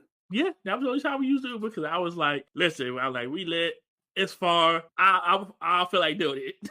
Well, I was trying to pull the same thing I tried to pull in Yokohama, but like the second we got into that Uber, bro, all I saw was you was not, and then all I saw was the building, the stars, and then I was gone. And then the next thing I see is the Opera Hotel. So I was like, oh shit, yeah, we're nearby. Yeah, I was like, I had to stay away. I was like, we both can't be sleeping. That's what I'm saying. That's why by the time I woke up, I was like, shit, yo, this nigga could have took us anywhere. And then I got flashbacks to my time in New Orleans where we both did that. And then we was on the wrong side of the hotel. I said, nope, other side. No, I took a nap. I started closing my eyes for a brief second. I was like, oh shit, on taxi. Oh no. Yeah, so we had made it back from that point, schmizzed out of our minds from that shit, and then we got back with the Uber that made us feel like we was flying high. That shit was a vibe, man. When I got back in that, I crashed again. It was over. Me too. That was the end of a good journey on Monday to start us off. So we get into Tuesday, March 12th. This is the after drinking ourselves silly and enjoying a night out and stuff like that. We realized we had a very long tour day the next day, early in the morning and stuff like that. So we woke up early to have our breakfast, to leave out quick to head for the umbrella that we saw earlier and stuff like that, because co-host needed an umbrella. I brought my umbrella with me and stuff like that. So we picked up the umbrella. We got our breakfast and stuff like that, and then we headed out super early to meet. We did the pay it forward and stuff like that. It was gonna rain, so we got the umbrella. And we went to the spot. Spot wasn't too far. We met at like a shrine and stuff like that. And this is where we meet Mark. In hindsight, I don't know why we did this to ourselves. I don't know.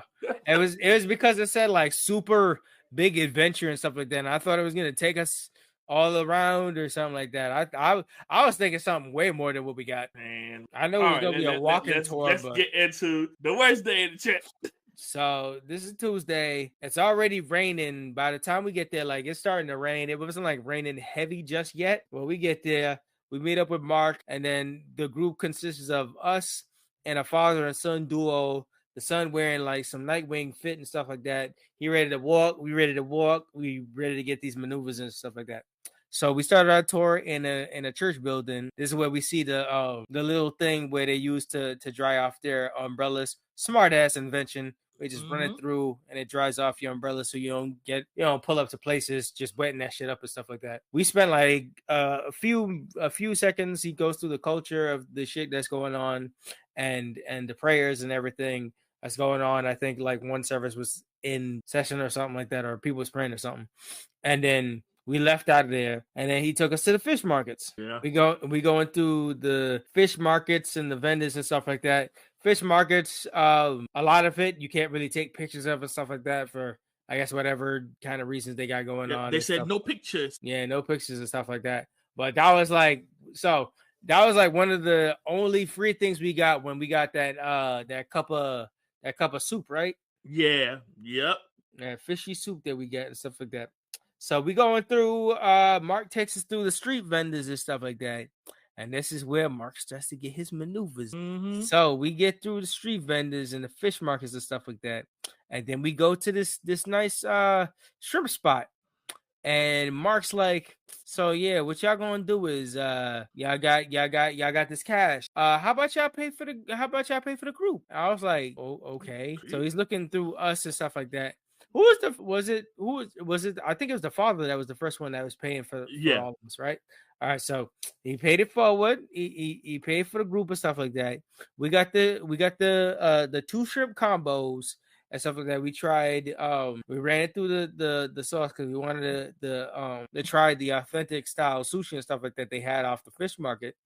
But Mark was convincing us how to maneuver that shit, and then Mark said he was like included into the shit was like photos and video cameras and stuff like that Mark was supposed to do, and like he was using his phone and stuff like that. Nothing like professional. Like he was just using his phone to maneuver us and stuff like that.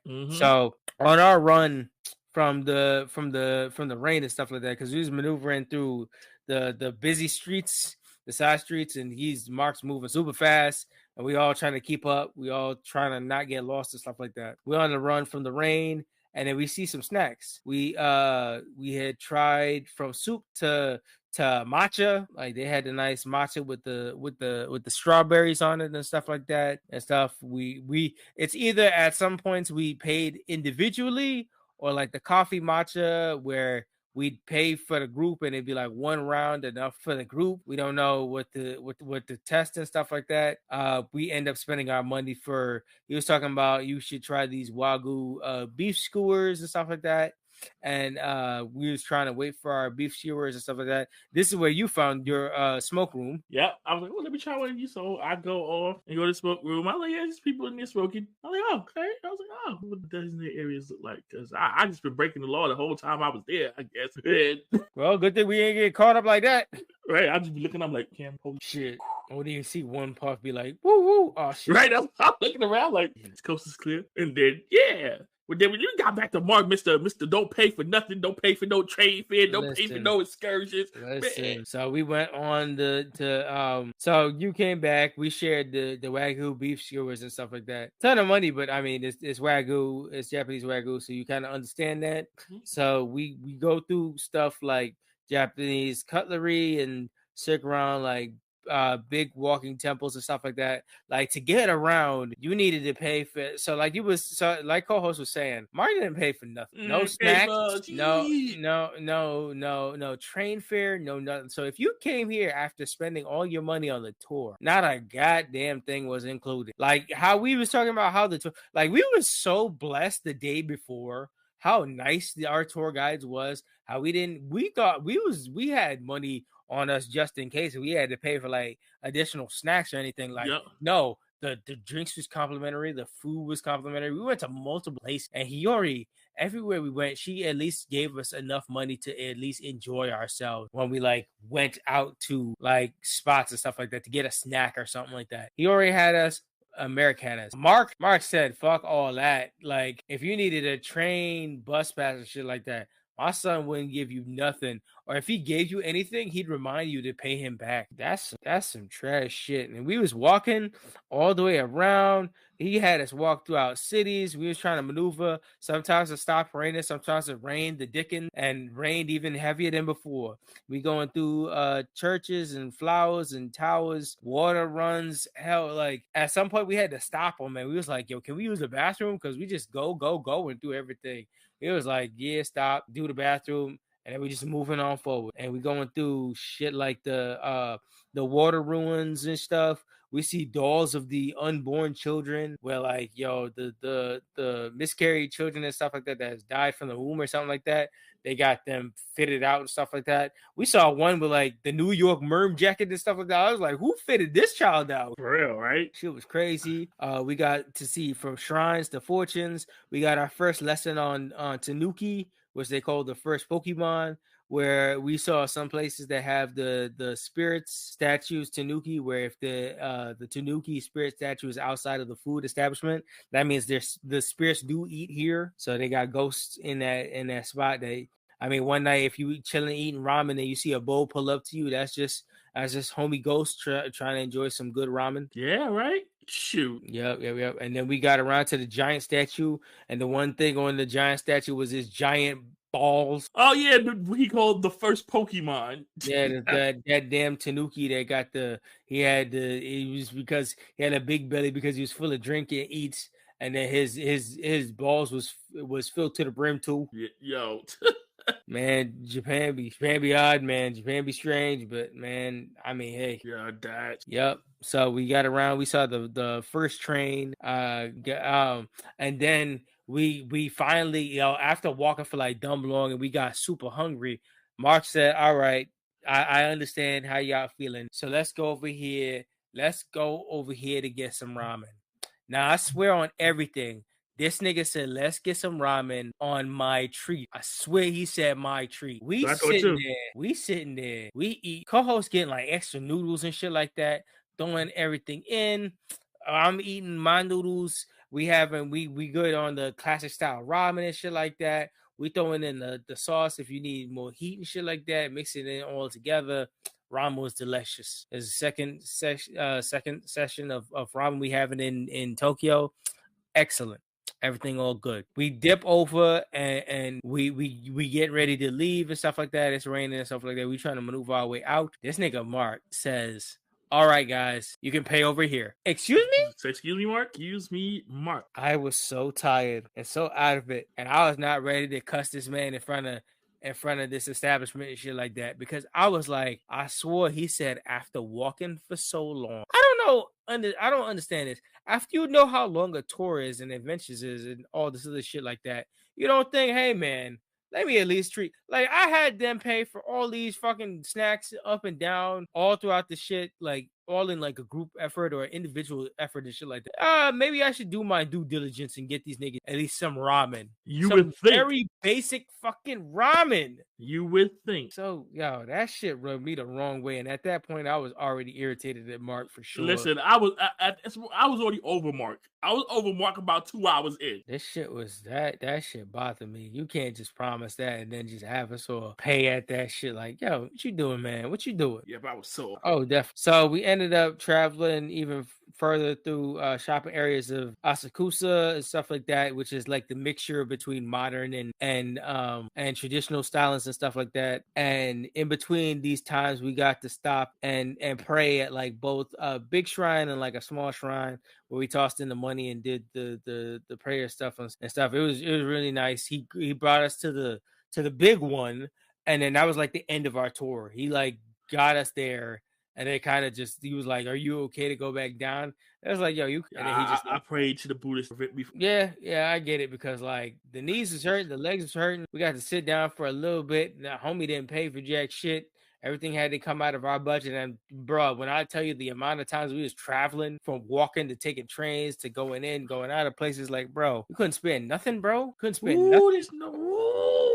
Yeah, and not only that, side note, he had the audacity to tell us to review him on Yelp, but he didn't give us none of the photos yet. And then at the time, he had already give you like one photo, and then he was holding the rest of our photos for ransom until we fucking like gave him a review or something. I mean, he was getting nutted. I was like, man, you ain't getting shit. Give us the rest of our shit, bro. Like, what you doing? Took us around the Tokyo Towers and took all these. He sent me something recently too. He sent you more?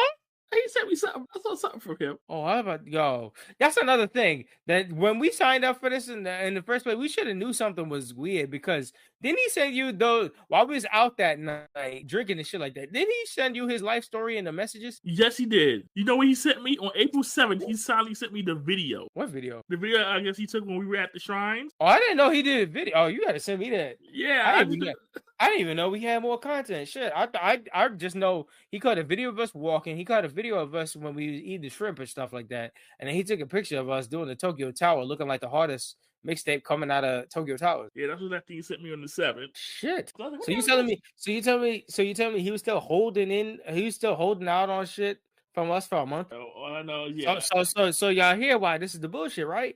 Yeah, I'm looking at it. Is this even us? Oh no, he's just showing us. He just sent the video of the cherry blossoms. That's what. Fuck that got to do with us? Nothing. Nigga be wasting time, man. Even beyond this podcast, Mark's still bullshitting us. Right? The bullshit. Send me some money. send me the reimbursement package, bro. Right? Since he was hunting down for every dime, nickel, and quarter he found, y'all. The way how this nigga was maneuvering, making sure he had every dime and nickel attended to. My son was a penny. I don't know what was the job requirements and all this shit, but penny pincher was one of them. Nigga made sure he had everything intact. Yeah. Yeah. So after we finished our tour with Mark and stuff like that, so we decided to sign up because I wanted to go into a Shiba Dog Cafe and pet some dogs and stuff like that. I needed to, with the rain coming nonstop and being like soaked beyond belief because the rain was just nonstop. Like it was just. Like imagine doing like a 9-hour tour, you in soggy mode and shit like that, and shit. I didn't even realize at the time, but my pants had ripped. I don't know exactly when my pants had ripped exactly, but like it was just a combo of walking through all that shit with all that shit going on. It was a mess. But like, so I just wanted to spend some time with some Shiba dogs and stuff like that. And then in the midst, I had co-hosted an adventure with trying to find fucking detergent.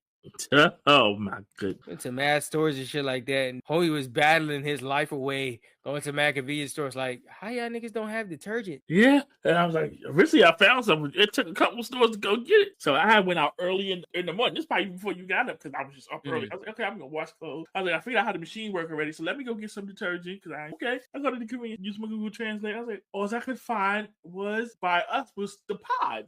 So I didn't find liquid detergent until that day after the hell with Mark. Yeah, sheesh. I mean, we had to go around the area and stuff like that. I think you found that shit in 7-Eleven after we had we had left the dog cafe. Yep. So we went into the line. We went to the dog cafe. Dogs was nice. One of them was extra growly and stuff like that, and I guess super playful with his ball and stuff like that. All the other ones, they were cool. They were walking around and stuff like that. Since we were soaked and stuff like that, a lot of people was using they jackets for a little hamper for the dogs to come out to and stuff like that. But like my shit was so soaked and shit like that. I was like, I'm not about to do that and then have y'all lay and then the dog hair gets all over. Like I'm good. I'm good. So we just kind of napped down, and then like if one passed by us and stuff like that, we take a photo or pet a dog or something like that. But we was chilling. We didn't even take the complimentary drinks or nothing like that. We was just chilling just to chill for a bit and get away from the rain and stuff like that. So after we finished there, we went over to 7-Eleven. I made myself one of them 7-Eleven smoothies out there from like the real fruit and stuff like that. Co-host was maneuvering his stuff around to finally find the detergent. Yeah, right. Yep. And then pretty much we what was it? Oh yeah, after that, that's when I gotta give it another down. We went to Burger King and I had mid-burger over there too. Ooh. That was our first mid-burger, man. I went over there and I don't like that Burger King in Japan. Maybe it's because they didn't have no exclusives at the time or something like that. But the burgers in Japan for Burger King just wasn't hitting right. That was the only time where I said, yo, bring me back home. I want my long boy chicken sandwich or one of my regular chicken sandwiches or something like that. Because they ain't have nothing that maneuvered like that shit, man. That burger nasty. I just, because I was hungry, I just savored through it. But I had a rough time. I almost threw up on that burger. Damn. I was like, nah, bro, that shit was not it. And then not only that, we had to try and maneuver our way to go back home, and it was like so much rain was coming down, and I was so pissed about this because it wasn't until after we got into the train, we got all the way back to our hotel. By the time we got out of the train, that's when it finally fucking stopped raining for the rest of the day. It rained that entire day from sun up to sun down. By the time we finally got back to the hotel, that's when it decided to finally chill out on the rain. Exactly. That whole day was just a wash. We was like, fuck that. So I couldn't wait to get out of my wet ass clothes. And I was kind of, after that was it. After all that walking and all that mid-burger and all that rain, all that shit that we didn't even know at that time. Now I didn't even know my pants ripped at that time. Like, listen, after that, I took off my shit and that was it. That was a wrap. Yeah. Woo. So that was just trying to maneuver through all that. So pretty much during this night, that's when you started to have your trouble with the washer and dryer combo, though. Yes, right. It would wash, but when it would dry, it would error out, and it was weird because it would only happen when I would do a wash and dry at first, and eventually it just wouldn't dry. It wouldn't dry no matter what I would run, but then it would give me an error and sit there. Yeah. So first I wasn't even gonna bother about it, but I was like, let me let them know, because let me let them know it ain't working, so the next person won't get caught with it. Yeah. So I would tell them, I was like, yeah. So the next day in the morning, we went to breakfast. I told them, I was like, yeah, in my room, machine is giving this error when I go to dry. Like, washing is fine, but when I go to dry, it gives me this error. We were going out, and they said they'll take a look at it. And then so we go through our day, and when we go back, they say it's fixed. I'm like, okay. I tried again that night. Same error. Yep. So the next day, I said, I was like, yeah, nope, it's still doing it. And they swear, they was trying to fight you on that shit. They was like, nah, bro, someone was up there and checked on it. I was like, how is it not fixed?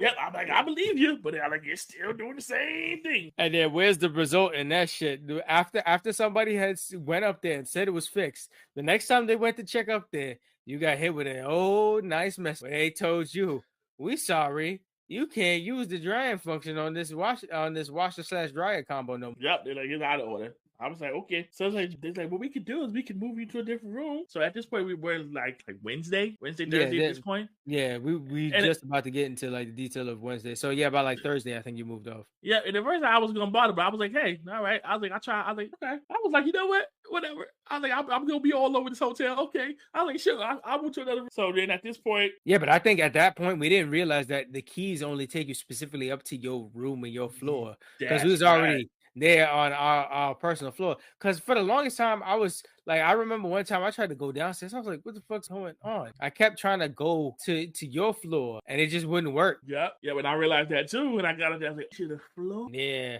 It was because we were so used to being on the same floor. We didn't have to think about that. But then when we was divided on different floors, it was like, oh, that's what. Yep. So at that point, I had to move down to the second floor. With my washing machine. So at this point, this is like, at this point, we're at Wednesday. Yeah, we're at Wednesday at this point. So this is March 13th, Wednesday. And like you were saying, you had the situation after we had told them, after another breakfast session, we had told them about your situation before we went out to another tour. So we started off with doing the pay it back forward. We put the umbrella back after our rain Olympics and stuff like that. That was last time it was gonna really rain like that till we got back home pretty. Yep. So we was good on rain, and it was gonna be sunshines going forward. So we ended up at the spot waiting for the person, and we had gotten different color matchas from that stand where you got like different flavored matchas and stuff like that while we was waiting around for whoever we were supposed to look for. We didn't know who we was looking for and stuff like that. He just said make sure you was like by the clock tower, like multiple clock towers. But this one was, I guess, nearby the McDonald's. So we just maneuvering and seeing who was going to pop up, if anything. Yep. So we saw like somebody looking lost as well around the same area. She made the call, and we was like, yeah, you probably part of our tour too. Yeah. It was like, so we looking around, and then we see old girl. My today was nicer than yesterday because sun is out. Oh, yeah. This was good. So we look around, we're like, yeah, you looking for the tour too, right? All right, so eventually we all together, we just chatted up. Then the tour guy, he shows up. Yep. Was he Yasu? Or was that okay? That was Yasu. So tour guide Yasu, once again, a reasonable fucking tour guide that gets us shit. So we learned the clock tower history and stuff like that. He had us sit there for the puppet show. That was cool. The 8-minute puppet show that happens every hour that gives you like the story of how the country came to be from like the puppet perspective and stuff like that. You go around to different sections, give you a little show and stuff like that. That was super cool. He took us to a used kimono store that had all the little trinkets and stuff like that made out of used kimonos. The shit that I'm still missing to this day right now, fucking takoyaki food store. Woo! Made fresh from the guy who was making it all fucking day. He made it from hand, from scratch. And bruh, I should have never left that place without a pack. I should have had a pack. I should have filled my bag up with that shit like we did pepper knots. Man, I wish takoyaki was so fucking good. The stuff I'm thinking about we should have took with us, man. Listen, bro, that shit's. Do you know how often that takoyaki be running back in my head, bro? Mm-hmm. After we had that one bite and shit, that shit was fresh, hot, and that red bean paste, I was like, bro, red bean paste don't hit the same over here. A lot of stuff don't hit the same over here. Nah, bro, but I'm specifically pissed about the red bean paste because what was it? I think Kenya and I had some coin buns that had red bean paste in it. I was like, it's not as sweet. What the fuck? Oh my god, bro, it's not the same. Don't worry. The return trip gonna be lit. Nah, bro, I need it to be made by old man hands that's been doing it for years and can flip the hot ass stove in one hand and maneuver the red bean paste in the other. Nah, if I'm going, I'm getting me packs, nigga, packs right. Of that shit. You know I'm co-signing it. Make it rain. Let's go. Definitely that one for sure. Just like when we go back to Amsterdam, it's pepper knot. Ooh, these return trips fire. Spin the block on shit, man. That shit. Yeah, great. we definitely got to spin the block on a couple of places. Ooh. Especially the way how videos have been coming out of like that shit. Yeah, all the stuff. I'm like, oh, y'all show us this now. Mm-hmm. That's what I keep saying. Nah, but like he took us. Yasu was taking us around. We went to the sake spot. He gave us fresh like barley sake and stuff like that. We go to the rice cracker. The rice cracker is being made fresh. We see that as well. He gave us the rice cracker in there. We pass a kimono spot for sumo sizes and stuff like that. We see that's damn near close to anything that co-hosts can find in fucking regular sizes because they ain't got no damn his sizes anywhere. Yeah, you know they don't got size linebacker. Nope, because we definitely found that out where with the fucking robes at the hotel. Oh, don't tell me. Ripping out their shit like Lou Ferrigno. Right. Shit. Well, yeah. So he's taking us around. We see a classic looking Japanese style hotel. You take off your shoes and stuff like that. Stuff that when we was looking around and stuff to maneuver, co-host was definitely not trying to do nothing that was sleeping on the floor. Oh no. Listen, when I was looking for them hotels, I was like, nope, absolutely not. We're not doing that. Bro, you was already big enough for regular shit. If you wanted to sleep on the floor, that would have been a damn KO for your life. Listen, man, we wouldn't have made it through half these excursions if I was sleeping on the floor. I'm like, oh, my bad.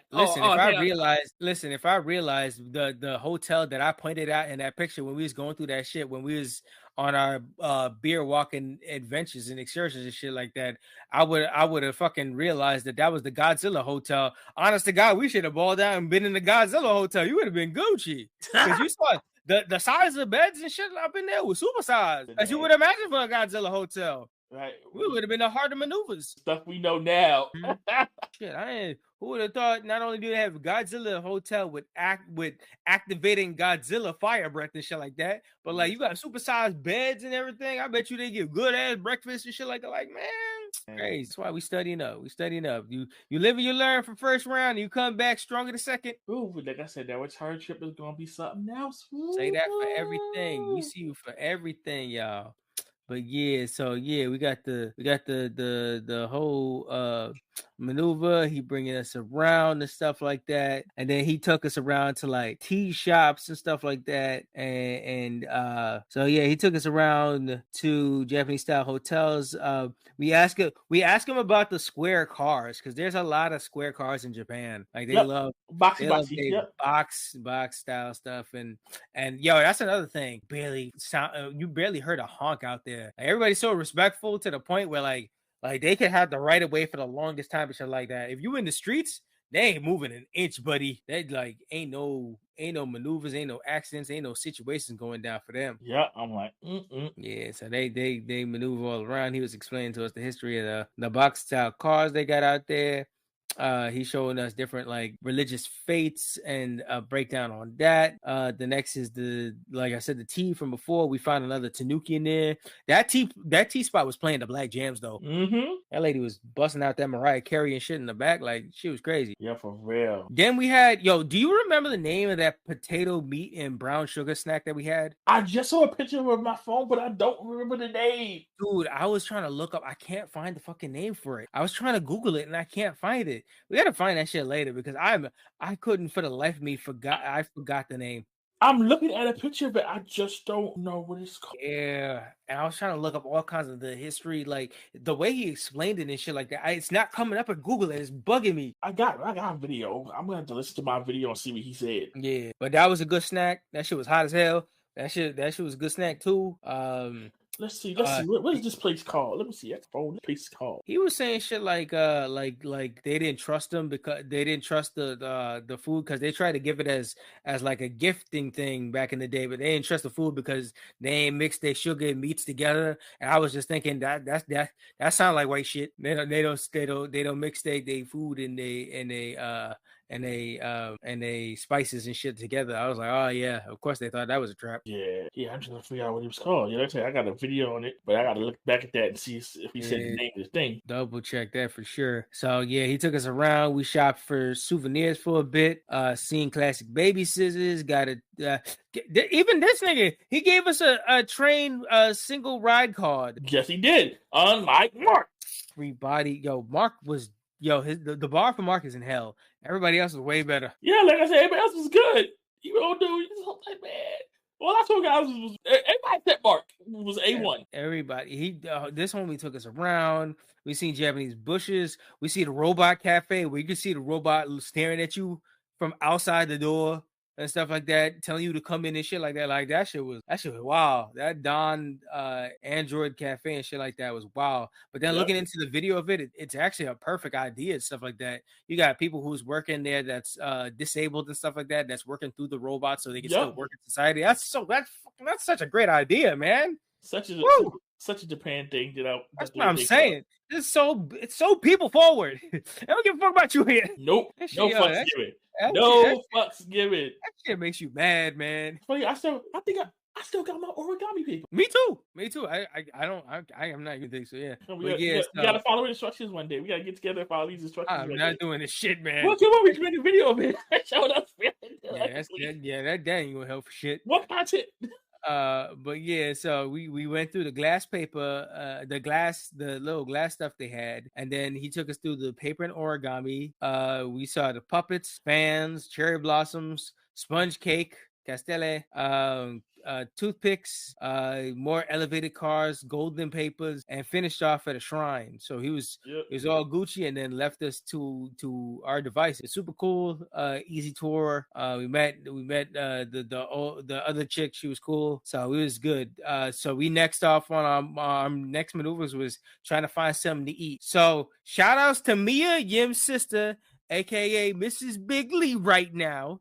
Mrs. Big E, let's go.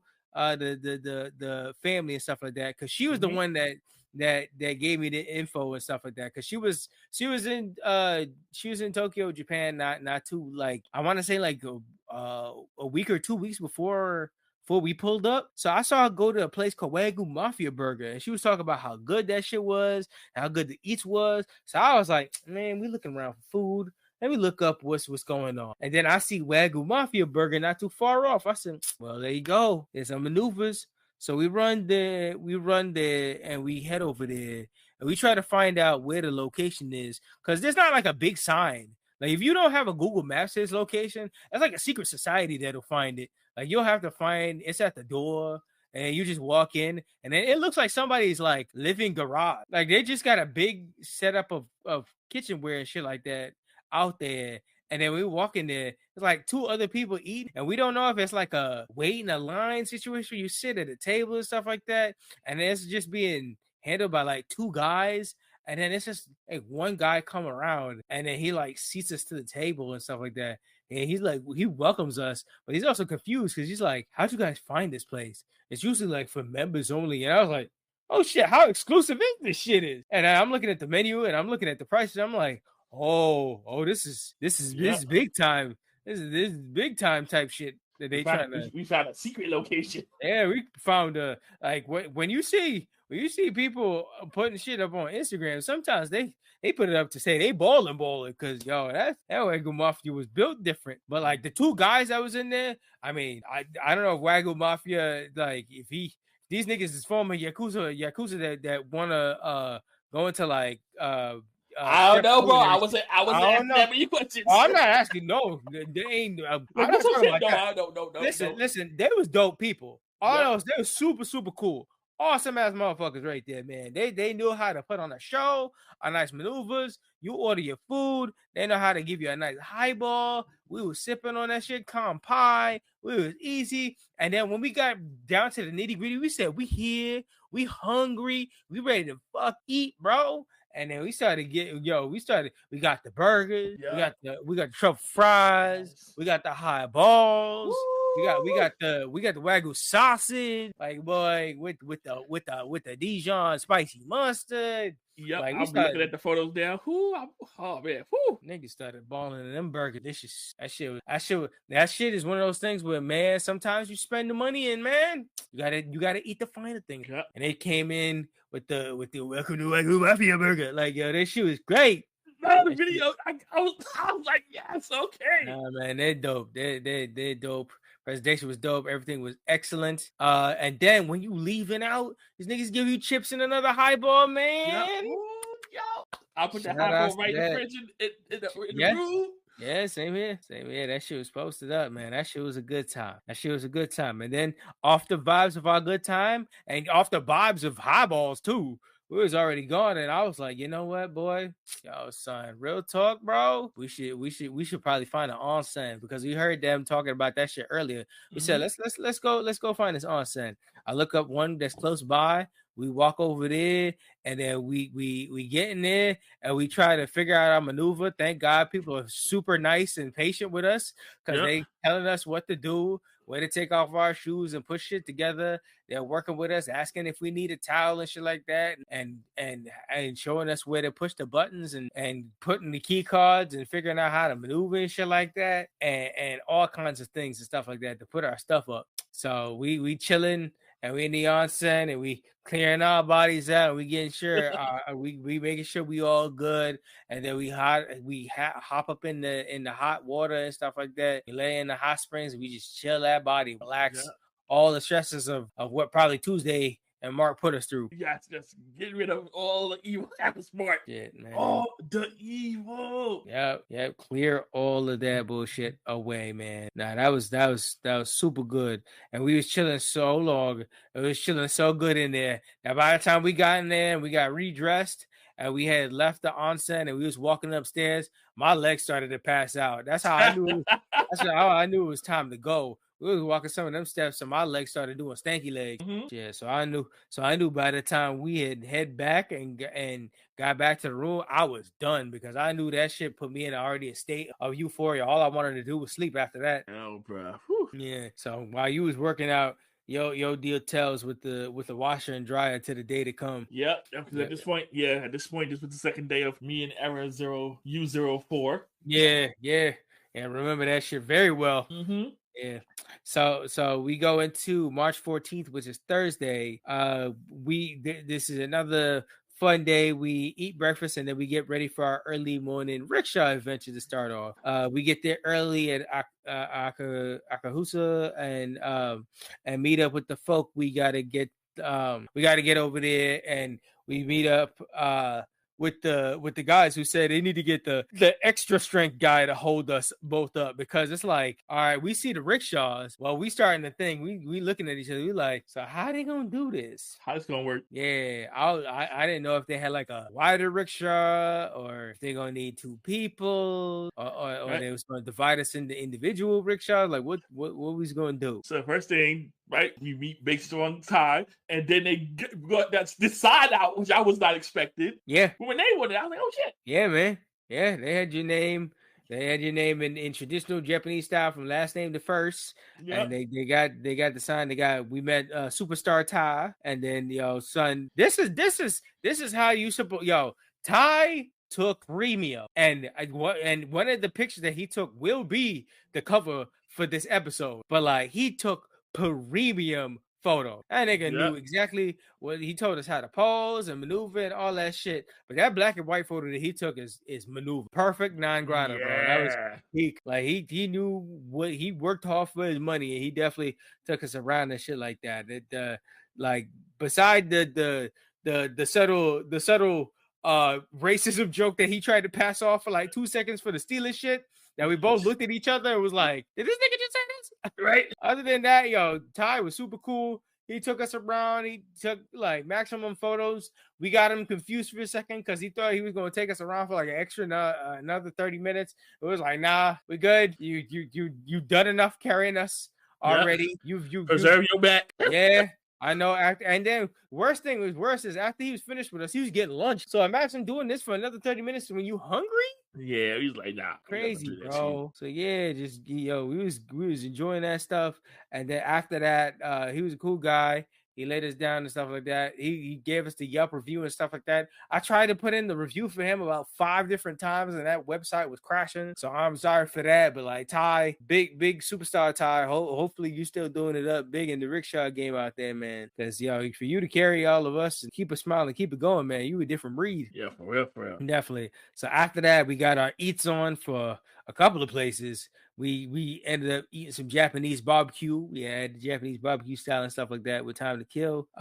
We started eating swell and stuff like that. After that, you know your boys had to get some snacks. So we went on a run of like snack run. I wanted some sushi. We went to a nice Japanese sushi spot to get like quick session of sushi. We went to get coin buns, and we got the custard coin buns. We got boba. We found sponge cakes. Like we just started loading up on snacks, whether we had it then or now. Just went around, and then we killed enough time till we started to head off to have our very fun experience at the Samurai Theater Tokyo. Oh yeah. We walked in and it was like a different world, man. Dojo of classic samurai gear and old school steel. Shout outs to both of those senseis, man. Super dope. For homie's assistant dressing us to the nines, making sure we was all fit to the maneuvers and stuff like that. And then when we suited up, Sensei swore up and down he could barely speak English, but man, we was having full conversations just fine. Right? Sensei knew more English than most people I know sometimes, man. Yeah. So Sensei was cool. We suited up. We trained for about an hour, swinging the steel. Shit was fire. And his assistant recorded and captured every fucking thing in the docket, and I love him for it. He recorded the practice sessions. He recorded the big chop at both individuals and stuff like that, and shit was nice. They took the elite photos. Everything was looking fire. Japanese steel is fucking heavy. Like these niggas get more respect every time. Their little rope holders. That rope is tough as hell. anytime you see a Japanese anime now, when you see these niggas move fast, they are not human. Yo, facts. Every time I show somebody the video, they're like, oh shit. Dude, bro, I love the video of Sensei. The way how he, like, the one where after we did our shit, the one where he just shows us how it's done, extra all saucy with the four-step maneuvers, just slice, and then just come back and just not missing a beat in the footsteps. I'm like, bro, you in a movie or something, man. I know, he caught a body. Yo, like, I see you, Sensei. Sensei, I want the series of young Sensei when he was catching niggas slipping like he was Rooney Kenchi back in the day. How we don't know that nigga now, but Tosei that manslayer, not just doing shit for ends meet now. Hey, we never know. We'll never know. Yeah, we was feeling electrified after that adventure, man. We were feeling on a different level of high. So right after that, we was like, fuck it. We was hungry to get dinner. So I was like, yo, let's go to the Super Sentai restaurant that we didn't know if we could get like reservations for and shit like that. We knew we could take the train over there, but I plugged in the reservations. The reservation was open and we said, hey, fuck it, let's go there. So we went to the Super Sentai / Kamen Rider restaurant, and the menu, bro, I have never seen a menu so fucking big. We sat down, we got the free stuff maneuvers, but like when we sat down, there was so many options in this menu that we was trying to figure out how to maneuver through our phone. It was almost as confusing as the Denny stuff, but like this shit was like, yo, there's so many options, and it's like hard to like translate because some things wasn't translated. I needed your phone to translate over my phone to see if I could see what the hell they're actually explaining and shit like that. But like, yo, bro, there was so many options, and it feels like you can come back, you can go there like a couple of times and not have like everything that can fill you up in that, because they have so many different options that they can feed you with that shit. But food was good. We ordered from like chickens and stuff like that had little swords in it and stuff like that. I had like my octopus bowl and stuff like that. Like it was super good. It was swell. Eats was swell. Yeah, if you haven't gotten it by now, we was eating like kings out there for sure. Oh, yep. But yeah, we was good. Nice like museum meets theme type restaurant. We was eating good, and then we headed home. But when we headed home, we saw the Wendy's, and then right when we got into the train, that was the only time we had issues with the train system, because everything was out of whack or out of service or delayed or something like that. Yeah, which kept up like a big maneuver, but it gave me a chance to go into Uniqlo and get some pants real quick. That's so cracky every time. Hey, shout outs to them having Uniqlos everywhere. So I could just go in the train and stuff, and I saw that Uniqlo. I ran in there, popped in there for some pants, grabbed that shit up. Still use that pants today, so it's all maneuvered. So it's all under. And that was some specific ones that they had exclusively to Japan. So, hey, get yourself some Japan pants like I got some London pants. So I maneuvered and I got that. And then it didn't take too long till they figured the Kikyo line was moving, and then we got safely head back to our hotel. Thank God for the Kikyo line moving at that time. But we find out later through Peter, who has an alert because of these things, that apparently somebody got killed by the train, and that's what held us up. Yeah, and I'm like, oh damn. Yeah, but not only that, they had that bitch handled in like a few minutes. That shit would have taken out shit would have taken the MTA all day. Right, we don't know what happened to the time we got that train. We got out of where we was until train. I don't know. No, man. They had that shit handled enough for us to get there, so we got home at least. Right. Yep. So we got home, and that pretty much. Oh yeah, we got back. That's when you talked to them about the yeah. That's my switch rooms. Yep. And then okay, so yeah, that completed our night really at that point. I woke up early morning, and that's when I caught the Osaka sumo competition that was happening on TV. Because I remember Yasu had mentioned if you wake up early enough, you can see the sumo competition. Yeah. And I started messing around with my TV to see what was going on. And then I woke up like early enough to see niggas was wilding in the Osaka sumo competitions. Niggas was diving niggas on their head and shit. I was like, God damn. Shit is crazy. But yeah, I was having that. I was watching that, and then I was eating my Castel at the same time. I was like, yo, this is life. It's definitely life. I was feeling that. So we maneuvered on to March 15th. Which was the Friday. After breakfast, we went for our last event that we had booked for excursions, which was the Skytree tour. And this is where we met Oh no, this is where we met Yasu. So who was? I'm trying to remember the old man's name. He was so nice. Damn, yeah, I don't. Damn, we forget. That's the. And I think that's one of the only guys I don't remember his damn. You know, shit. Yeah, we'll figure it out. Maneuver come. Y'all don't look similar. Hey, man. Big bless to that. But yeah, we got Yasu, which is another cool one. He brought us around to the towers, and we looked around at the beer company. We heard about Asakusa's history, travel informational. He was bringing us around. He brought us around to the shrines and explained the wood culture, the wood sculptures that we seen. Hell, we even went under the thing that we didn't even realize there was like wood carvings of dragons under there. We passed by that place like 3 times, which proves to you you could go to Tokyo a bunch of times. You can't see everything in that time. I know. Yeah. So we was given a history lesson on Tokyo and the religious practice of Shintoism and Buddhism, and he was showing us like all the photos that broke down the history of Tokyo just in Japan. We seen a public wedding, the oldest tree, and then he took us off to the Sky Tree tour, which he was giving us the breakdown of everything just in general, where he was like, so we're gonna go to the halfway mark where you could take pictures there. Then we could go to the full wave mark where you could take pictures up top and shit like that. And he was giving us all the maneuvers to figure out how to, take our photos and capture our photos if we want to, which we ended up doing. We went to the highest. It was like this. He explained this is like the second highest tower in the world. I think the biggest one is the one in Dubai. But like that elevator motion is crazy because you go from like 411 and then that bitch shoots you up to like 150. All the way to like 4 something, and he's like, "Oh shit, yo, for real." But like, woo, we gonna flood up fast. I was like, okay. Yep, that shit was crazy. So we go and take our photos. We take some fire photos off the glass floor one, and we take some nice photos together. And then we go up to the tall section, and we sit in the chair. We take photos over there. And we have those, kept in, because you already know when we out in the adventure, we got to take the nice photos to reflect and keep in our album for sure. Oh, definitely. Yep. So after we finished that and we departed from Yasu, we got to the mall section to have ice cream snacks. The ice cream out there and the strawberries out there is legit.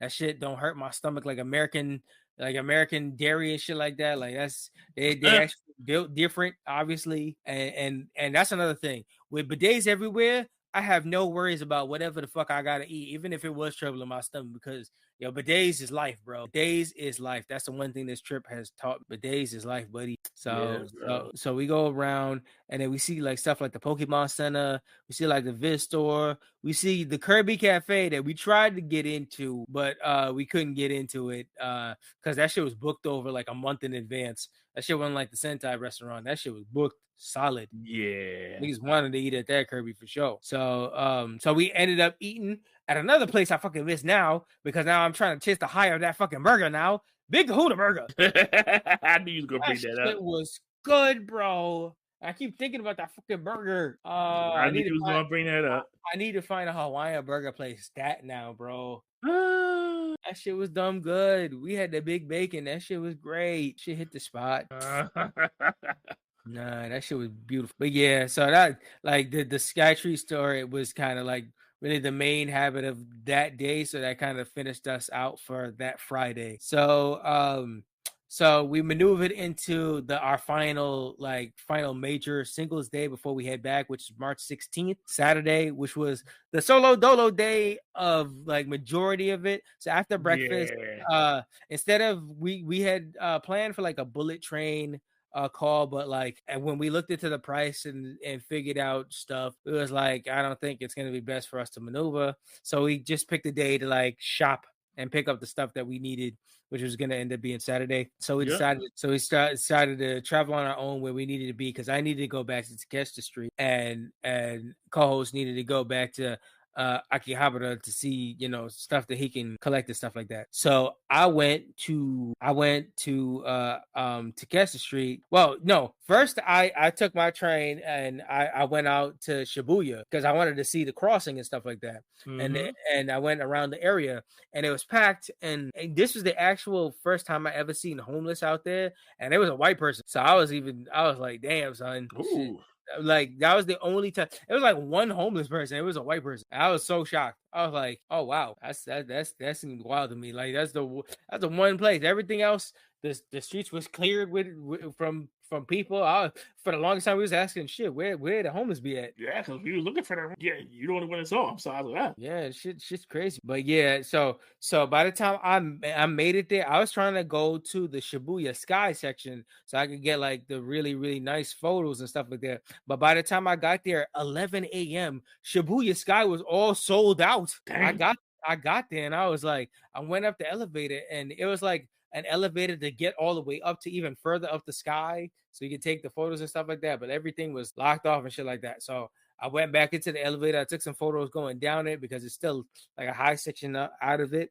And then I went there and then like I saw a couple of stuff that I could see around Shibuya and stuff like that. But I was like, ultimately, I was just gonna head over to Takeshi, start picking up my last bit of souvenirs and stuff like that, which I got to collecting. I got that shirt that we saw from before. I picked that up.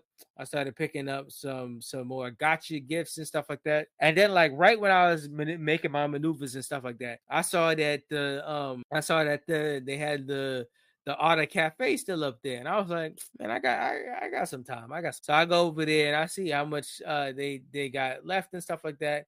I pay my money and I was like, yo, let me see what's up with these otters and stuff like that. They wrap us up in this linen thing and they put us into a little cape maneuver.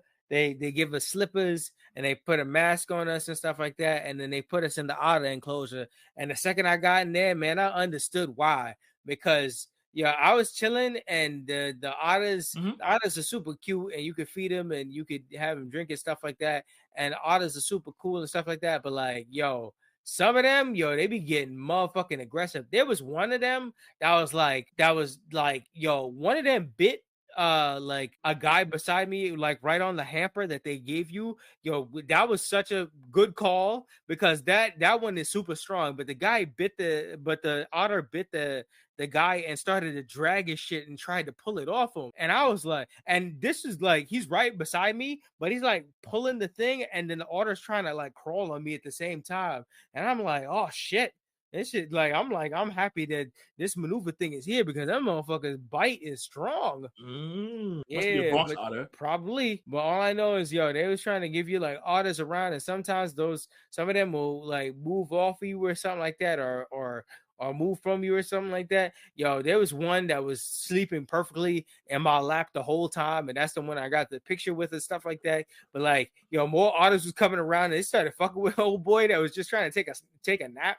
Some of the motherfuckers that was smacking him on the head and shit like that. I was like, damn, some mean ass otters over here. Mm-hmm. Yeah, so it was chilling. They take you to after you finish your time, they take you to the next section on the next room, and they have you chill with the otters over there. And then that one you can't record video for and stuff like that, but they let you chill with the otters. Another one was sleeping, maxing and relaxing and stuff like that. You get a little bit more one-on-one time with the otters. So that time, that movie was super cool. So I got all my supplies. I went back to the burger spot to get something to eat and to use the bathroom real quick, and then I head off to meet up with you. Okay. Yeah. Oh, that's right. Yeah, that's when we met up. Okay. Yeah. So how was your solo dolo before we met up? I didn't really get a chance to find exactly what I want. I did find some stuff. It's like a lot of stuff I wanted. It was sold out. This one sold out. Damn. This one sold out. Damn. So I wound up getting some computer stuff, controllers. But what I was looking for, they don't have it or sold out. Whew. But I did wind up getting some stuff. That's important because that was one of the main points of the cross off. Because by the time I met up with you, I just linked right back in the order, and I was like, all right, whatever you need to handle, you can handle. Yeah, because then at that point we was gonna go get the suitcases, and then you telling me you checked the suitcase spot that we I checked that spot, and them prices was ridiculous. I said, oh nah, this would have been just as much as the Coogie I put down. Yep. So now at this point, as I'm on my adventure along with co-host, and I'm being the kid in the candy store, and I'm just going to shops and looking at stuff and getting stuff. We happen to come across some suitcases. Yep. And I'm shit was I steal. Yep. I looked at them prices. I said, that's way fucking better. I was like, all right then. So the store that we were just like earlier when we went shopping, we eventually got to the store we were going to go to. Yeah. eventually, after hour and a half, because every time we would move a little bit, oh, here's another shop. Let's go over here. Oh yeah, pretty much. Shop, let's Yeah, go we ended back up in Super Potato at some point, and then we was maneuvering around, and you was picking up some figurines and stuff like that. That's when I got us the Zilla keychains, and stuff like that. Like we went around. We see the Japanese drink department and stuff like that, and then we are around. We find tempura to eat, and then go back around to games and electronic places, and yeah, pick up the new suitcases and stuff. Yes, and then we got the suitcases. We was good. Yeah, it was good, and then the next part was not so good. So we went to another down part. We gotta say, and this has got to be a down part because this is a big thing in Japan because Big Echo was Big Boo Boo. We went to this karaoke spot, and I completely forgot about this. I don't know how the fuck you forgot about this. I could subconsciously blocked it out. I could never because I'm still waiting for us to redo the right part now. We gotta because that was the last actual karaoke we did. That's why I can't forget it. We got to do another session to wash out the bad taste in my. You can't wash out the bad taste if the bad taste ain't left yet, bro. Listen, I completely subconsciously blocked it out of my mind. It was gone, and then that's back. Oh man, that Big Echo was big doo-doo. We spent an hour there, and the best thing I could get is out of them funky ass drinks. Like, bro, everything was wrong. The drinks taste weird, and the karaoke spot, and it was weird, man. They had no good music. It was horrible. None of the jams in America, the anime themes, they didn't even have all the anime themes and stuff like that we could maneuver from. We talking about recent. We talking about old school. We was missing so much shit. That has to be the worst karaoke spot I have ever been to. A lot of mid stuff, man. Not to the level that was the first time. That was a disappointment. That was a disappointment is coming back. Like, take us the fuck home. Oh man, now that disappointment is coming back. Oh yeah, man. No, and then keep that in mind because right after that we was hungry, and then what we found Mossburger. Oh. Boy, like I said, I subconsciously blocked all this out. Nah, bro. This was our last full day. I can't. We literally said this can't be the last day, the last memory of how we're finishing this. Man. So yeah, we found which Peter had told us is one of the best burger chains out there. I do not agree, but I think. He was like, y'all found the vegan burger section. I was like, my nigga, there is no other. It all had big tomato in it. Throw the whole chain away. That's how throw the whole chain away. Them and they giant ass tomato, like that shit was mid burger. It was better than Burger King, but it was mid burger, bro. All these mid burgers, bro. Bring me back to Big Kahuna. Right? Y'all lucky we wasn't nearby no Big Kahuna. If we was nearby Big Kahuna, I would have been back for Big Kahuna round 2, buddy. We need a redemption arc for that Friday. Shit, definitely. That's why we got to run it back. Yeah, but that sadly ended up our last night of our last full, night over there. So I to end the night I watched, like, I fell asleep and then I woke up to watch some live as it is airing anime at like 1 a.m. Nice. Just it was a weird experience looking at Kingdom at that time. I was like, holy shit. But yeah, so we go to March 17th, which is the Sunday final day, and we heading home. We had asked for more time for checkout as we was picking up stamps for breakfast and stuff like that, and train back to the airport. You would had us put in for more time so we could go around and pick up some more stuff. You need the stamps and all that stuff. So we spend our last bit of time. We was packing up, and then we compied our last highball that was in the fridge and chilling and stuff like that. And we enjoyed that last thing to say goodbye to a nice good trip. And then we maneuvered and pulled our 2 suitcases out to the train to take us back. Smooth travel straight over there to the airport, and we was there in that airport for hours. Oh yeah, we got there early because our flight was later on in the night, so we was in there. We was packing on the stuff. We was looking around for all the stuff they had, but we was packing on it. We was eating different stuff at different locations, buying snacks everywhere. They had a lot of stuff. Oh yeah, and shit, they had more stuff than we even realized. We never even found that Pokemon thing. We didn't. Shit was weird, but yeah, we was picking up more gifts and stuff like that. And then when we finally sat down to sit at a spot for a minute, Cole started writing all his postcards and stuff like that, giving himself the ultra cramp. Yep, I'm writing. Shout outs to co-host writing something right beside me, and I didn't even know he was sending one to me. That's how gone in my shit I was. You was out, and I'm just like, right. But yeah, we was killing the time until we boarded the plane. And then when we boarded the plane, once again, another good 13 to 14 hour travel going back the other way. Super good. Another eats, was relaxed, wasn't stressing that. It felt like even quicker. We got back there, it was all good. Then we touched down and we instantly started feeling it started feeling a little bit colder. It felt like Drury, New York. It was like, we back. Right, we were back in the airport, and then you go visit the peoples to go retrieve your items. Yep. First of all, we waiting at the carousel because we realized, oh shit, we're the first ones that put in our shit. So that means our stuff is way in the back. So we gotta wait all the way until the carousel done finished everything out to go shoot out our last 2 suitcases. Yep, us in the flight. Yep. So after that, it's hell. The flight crew was coming out, and he was seeing my bag was literally the last one. And he looked at that bag. He was like, "Is that yours?" I was like, "Yeah, all right."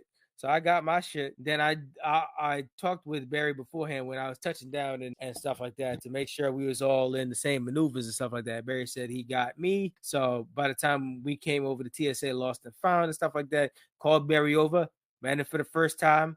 I made sure to confirm all my stuff with my stuff. Everything was working. I put it back up and bing, bang, boom. And I got my shit. And I thank Barry for a good time. We talked about travels and stuff like that. It was all cool and maneuvers. Shout outs to Barry being that hero. And there we go. And then we took our Uber trips back home. And that finishes overall our first Tokyo adventure, man.